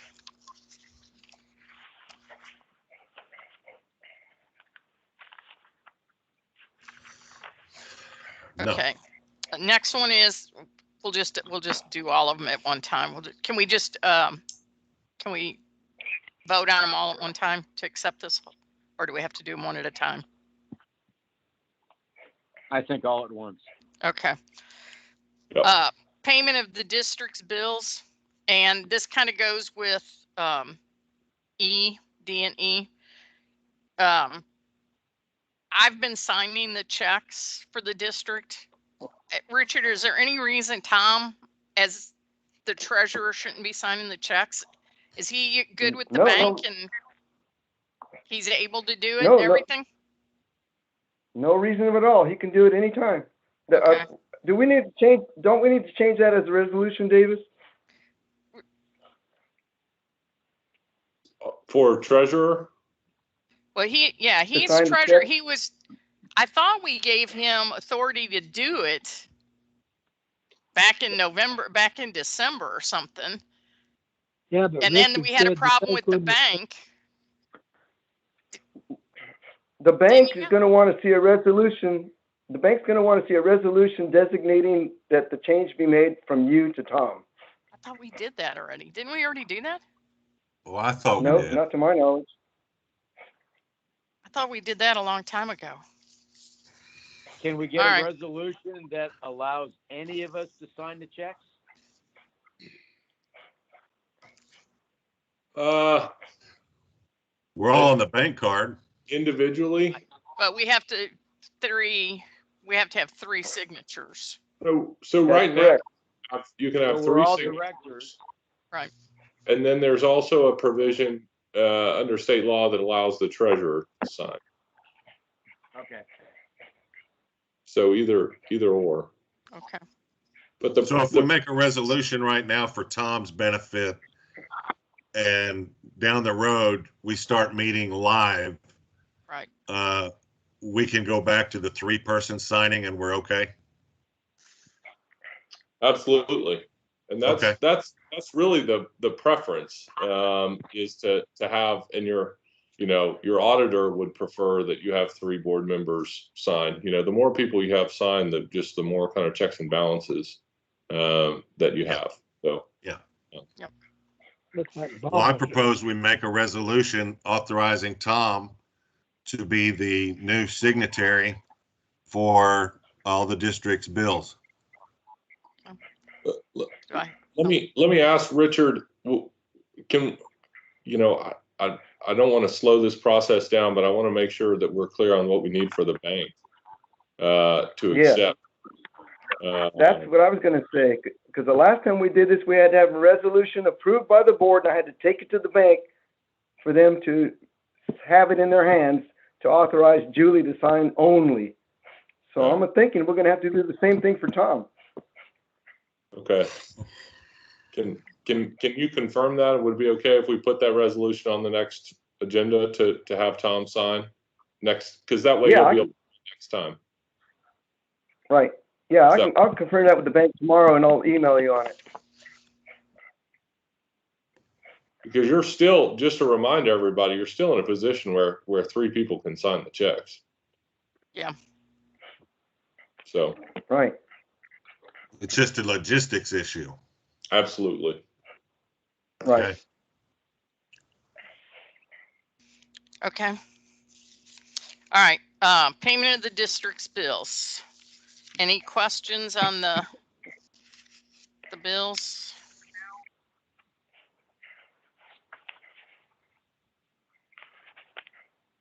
I'll make a motion that we approve the district's bills. I second. I'll second it. Okay, all in favor? Aye. Tom, aye. Tim, aye. Gerard, aye. Julie, aye. And just for my clarification, you're signing the bills this time, right, Julie? Yes, you will be Okay. doing it next month, hopefully. Okay, only if they vote it that way. Sorry, Yeah, sorry, yeah. Julie. The banks have been so difficult about those resolutions. I just want to make sure we get that right. So, Hey, speaking of Davis, I sit on 2 other boards, and they, when I told them that we had stamps for signing our checks, for stamping the check, there was some question about whether we could do that or not. Can we do that? can the district? Can do that? the board member? Yes. Can we use it- stamps for our signature? Are you saying that you're doing it now? Yes. Well, I'm not, because I'm signing them all just because I can't find my stamp. But we were, when we were meeting in person, we were stamping them. It's been a while since I've looked at it. To the best of my recollection, it is permissible under state law. Okay. And I believe it's the Uniform Facsimile Signature Act. But also, to the best of my recollection, the banks aren't crazy about those stamp signatures, and they will accept them. But last I discussed it with a bank, they said that they essentially wouldn't be responsible for fraudulent checks if you used a facsimile signature. So the client that I had looked at it before, or looked at it for before, decided not to do it because they didn't want to assume the additional liability associated with potential fraud, associated with the facsimile signature. Okay. Okay. All right. So something we might think about, guys. I know it's a pain signing those checks because I sign them all now. So, but anyway, so something we might think about. So, okay. Now I've misplaced my agenda. Administrative reports, managers report. Okay. Administrative reports. Richard, you're up. Okay, the manager's report, on the water side is everything's looking good. I do want to call your attention to the fact that the wastewater plant, as you can see from the rains, went way up in the amount of gallons that it was treated. That's because of infiltration that we have in the system. We managed to trace some of it, so I've notified EPUD on it, and but it's obviously that we got an infiltration problem somewhere, and so we'll have to start looking a little bit more for it. But the plant survived it with no problems. It's carried the load with no issues. On the operational notes, I put on there the heavy rains pushed the storm drainage systems, but there was no issues noted. We had no issues with the drainage system, even in the condition it's in, which it definitely needs to be fixed. I'm not saying anything we can get by with it, but it did handle the load. Lightning storms tripped, and we had a lot of lightning this time. As a matter of fact, I discussed it with Taylor about it, if he's ever seen this. It was tripping all of our soft starts. Now, the soft starts are an electronic device that starts and stops the motors on the wells. And this is one of the reasons why I try to keep as much electronics out of the system. Any little voltage fluctuation or blip or lightning, it tends to trip them. And so that means you've got to have somebody out here manually resetting them, or you lose the well production. So fortunately I was here, so I was able to reset them all and make sure they stayed running. The 2 damaged sewer lines that we talked about last month, both have been repaired and are functioning perfectly fine again. And as I noted, the CIPP has started on the 36-inch behind Macon Park. And they're taking a lot of sand and stuff out of it. And as a matter of fact, I think they finished the last of the sand today, and they're going to start prepping to install the liner. and we'll get that one done.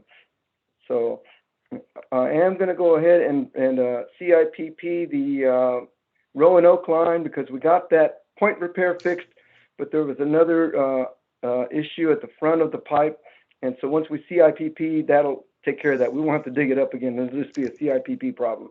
But you've already approved that at the last meeting, so I'm just updating you on that. Everything else is running fine. The plants are doing well. There's no issues that need to be brought up as far as operations are concerned, other than the sinkholes. The systems totals report, as you can see, is all in line. We've been really fortunate on the water side that we haven't had any major breaks or anything. So thank God for that. And so we're doing really well on that side as well. And that's it for me. Did we get all the violations taken care of that we were having with TCEQ? Yes, we've got that under control. Yes, ma'am. And we all the reports, and I guess this may be a Taylor question, but all the reports that were supposed to have been filed have been filed? Yeah, yes. Okay. Okay. All right. Number 8, preparation of meeting minutes.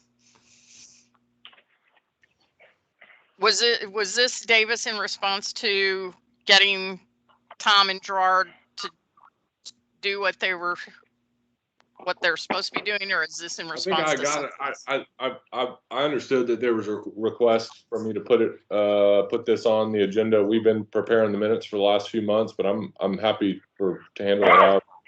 Okay. Once, if there's someone else who would prefer to prepare the minutes, I'd be happy for someone else to do it. Gerard, since you're secretary, do you want to start preparing the minutes again? Save us a little bit of money, or? Yeah, I don't mind that, as long as we stick with it and don't have any other impromptu changes to who's going to do it. I'm okay with that. I do need to have the recordings made available, of course. Okay. And I'll tag on to that is the minutes need to be put in. I think the last minutes on the website are March. It may be later now, but you've got it's taken way too long to get the minutes and transcripts available to the public or the directors.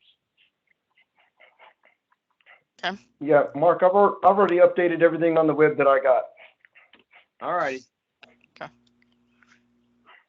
Okay. Number 9 is a settlement agreement. I don't know what that is. So, Julie, I was wondering if we. Go ahead. Go ahead. Sorry. I was wondering if we can't go into executive, the 13th order, before we talk about the settlement, and then 9th item. Okay. Does anybody have any problems with that? Yes, I do. What are you going to be discussing in executive session? Because I'm looking at this list of 4 items. Now, and actually, when I have looked at other agendas, they explain which code, means what, and all we're getting here are the numbers. And I think since you're spending our time too, I think we'd like to know what's going on. Oh, this is D, in case anybody didn't recognize my voice. So are you just going to be discussing the park? Or are you going to be discussing everything else? It'll pending the pending litigation, Ms. Judge. That's it? That's correct. Okay, so these other items will not be discussed. Is that what you're saying?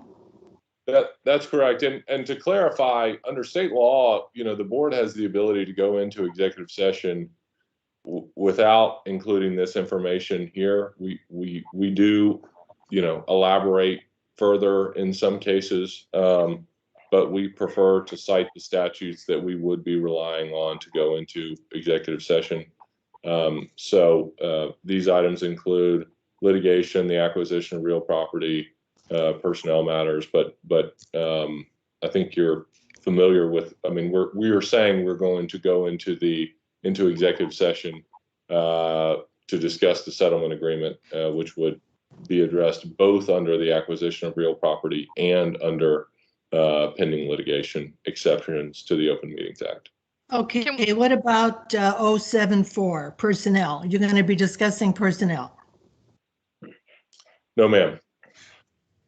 Okay, because it's on the list. That's correct. We, from time to time, there are personnel matters that come up, and sometimes we have items on the agenda that we don't use. And in this case, I'm not aware of any plans to discuss personnel matters. I think the board would only be entering into executive session. I understand the board's intent now to discuss only the settlement agreement. Okay, so there will be nothing on personnel or nothing on security, because that's listed on here too, whatever that is. Can I ask who put the executive session on this agenda? I prepared the agenda, and these are items. I can't tell you if they were carried forward from, we started in the first agenda with the kind of old form that the district had been using, trying to kind of update it. But we can tweak it some more for more clarification if that would be helpful. Well, I think I have seen other agendas too, where they have the people's initials next to the agenda item. So the public, in case they have a question, they can go to that director and find out something. Is that not, I mean, I've seen that done on other agendas. I'll say that that's not, I wouldn't say that that's common practice. I have not personally seen that done. These are items for discussion by all board members. And so I wouldn't, I don't know that it would be appropriate to say that one board member would be the only board member to speak on a certain item or something like that. Okay, well, since this meeting has gone on now for 2 hours, are we going to have another hour executive session? Well, I was going to say, Davis, wouldn't it make more, can we move 9 down to 12 and move everything else up? Sure, we can. I can run through the 10, 11, 12 here in 2 seconds. Okay.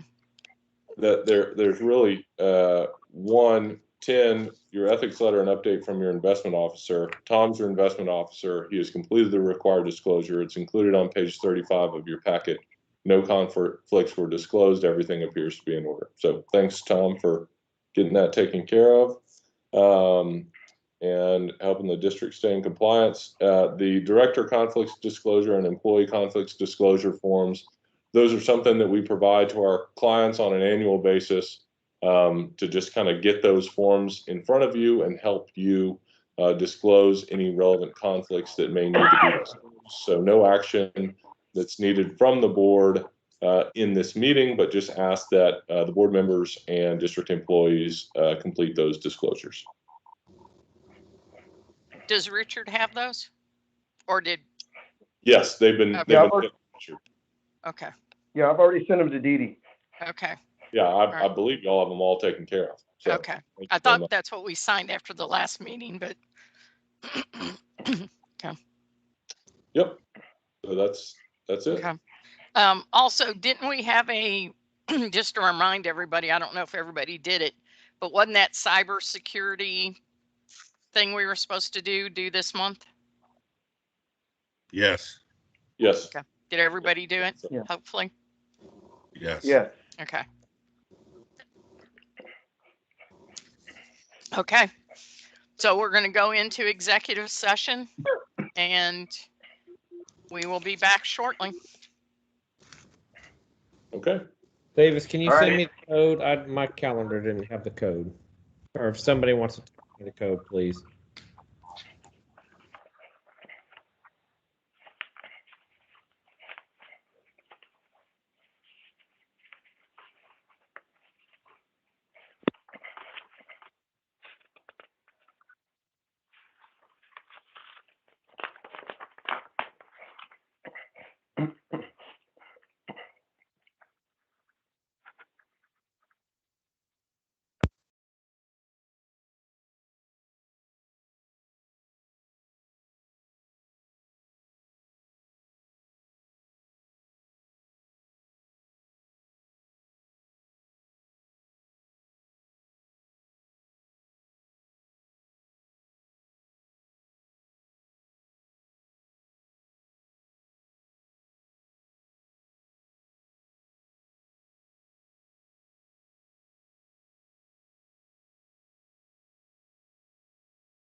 That's a pretty quick group. Anybody still here? Wild West quick draw here. Who can get back in here the fastest? David, you're fast. So We're getting good at this. We've been doing it for like a year and a half now, so we're finally figuring it out. well, I'm against it. I don't want to do it anymore unless we can do something in a hybrid manner, so you guys don't have to travel. Right. It is definitely saving y'all a lot of money not having to have your consultants in person. I'll just say Is that possible when we go forward? We start going us doing our meetings in person, and then you guys could still call in like this? Yeah, Davis is kind of the growing expert at our firm on this, so I'm gonna. It's certainly possible, Tom. And I can totally see, you know, us attending meetings like that for some of our clients, particularly meetings where there's less activity, I'll say. So, but it does require some kind of technical, you know, capability, right? You want to make sure you have a screen and speakers and microphones and all that kind of stuff set up, so that the members of the public can hear what's going on and all that kind of stuff. So, yeah, I want to move it forward. Let's do it. I second that. I get tired of being on mute all day. We ready to go? yes, Yeah, we got. Do we have Gerard and Mark back? Yeah, I'm Mark's here. up. Gerard is Okay. here. I see. Yeah. Okay. we are done with pending business. Anybody have any pending business? I think I took care of all mine up earlier on the list. Do we need to say anything about the settlement agreement at all? I don't think there's anything we need to say. Forward. Right. Yeah. Okay. Okay. No pending business then. Set the date and time for the next meeting. July. On that note, Oh, go ahead. can we meet? Can we meet in person? Sure, if you want to. I'd like to see us go that way. I get tired of people telling me they can't hear me. Okay. I hear you good now. Yeah, I know. I've heard them fine all night. Yeah. So. Okay, Can we so do- July. Oh, go ahead. Can we do a composite where we all meet, Yeah. but people can still teleconference and stuff? I will tell you that's a really good question, Mark. I do have some clients, you know, with district offices and stuff where you'll have a couple of board members that want to go use the equipment at the office to participate in the call, and then have everyone else call in, and that's definitely an option. The one thing I'll say is you just have to be sensitive that if you have a quorum present in an individual location, that you can only talk about district business while you're on the call. So How about if everybody but say one director is not in place? I'm going to be in Denver next month in training. I won't be here, but I can sure be on teleconference. I mean, I can do this. So that's my only question is if we ran it with most of us in person, but a director being at a remote location, would that be considered a quorum or okay? And can we still vote on things if you're not? If it is held by you know, conference call or Teams, you know, everyone who is present on, you know, conference call is considered present. If you hold a meeting in person, you cannot participate remotely. There is a video conferencing statute or provision, but it has some kind of pretty onerous technical requirements, and absent a, you know, screen and microphone and the ability to interact, and those board members who aren't present participating on video and all that good stuff, you can't operate under it. So, like I said, I do have some clients that are, like I have some board members, some clients that 2 board members will come to my office and we'll, set up the teams in our conference room with our big screen and all that kind of stuff there, and have other board members participate remotely, and the public and consultants and all that kind of stuff participate remotely. But it's however the board prefers to handle it.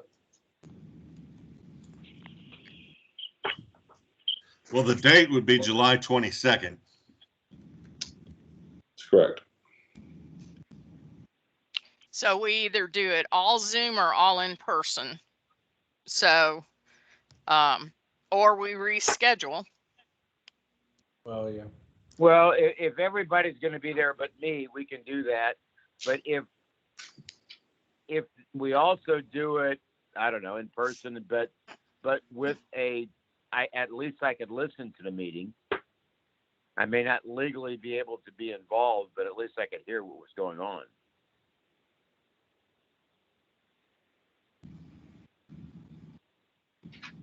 Anyone? I'm just thinking. Richard, can I ask, do you have any sort of equipment that would allow people to participate remotely in the district's office? Yeah, we got iPhones. Davis, could we fall back to, well, consultants still probably want to use Teams. What I was going to say was, could we just fall back to having Mark call in just like a member of the public over a phone line like was done in the past? But that's going to kind of preclude you guys from dialing in with Teams, I guess. And he still can't vote. Well, we got to do it one way or the other. Yeah. If you still do it technically by Teams, as long as no more than 2 of you are at the district office, we can do it that way. So, then everyone could join and participate. Okay. You could have 2 board members at the district's office. Correct. Using the conference phone. Okay. And call in, and we could set it by, right. So there's a dial-in number on Teams. We have that dial-in service that we can use as well.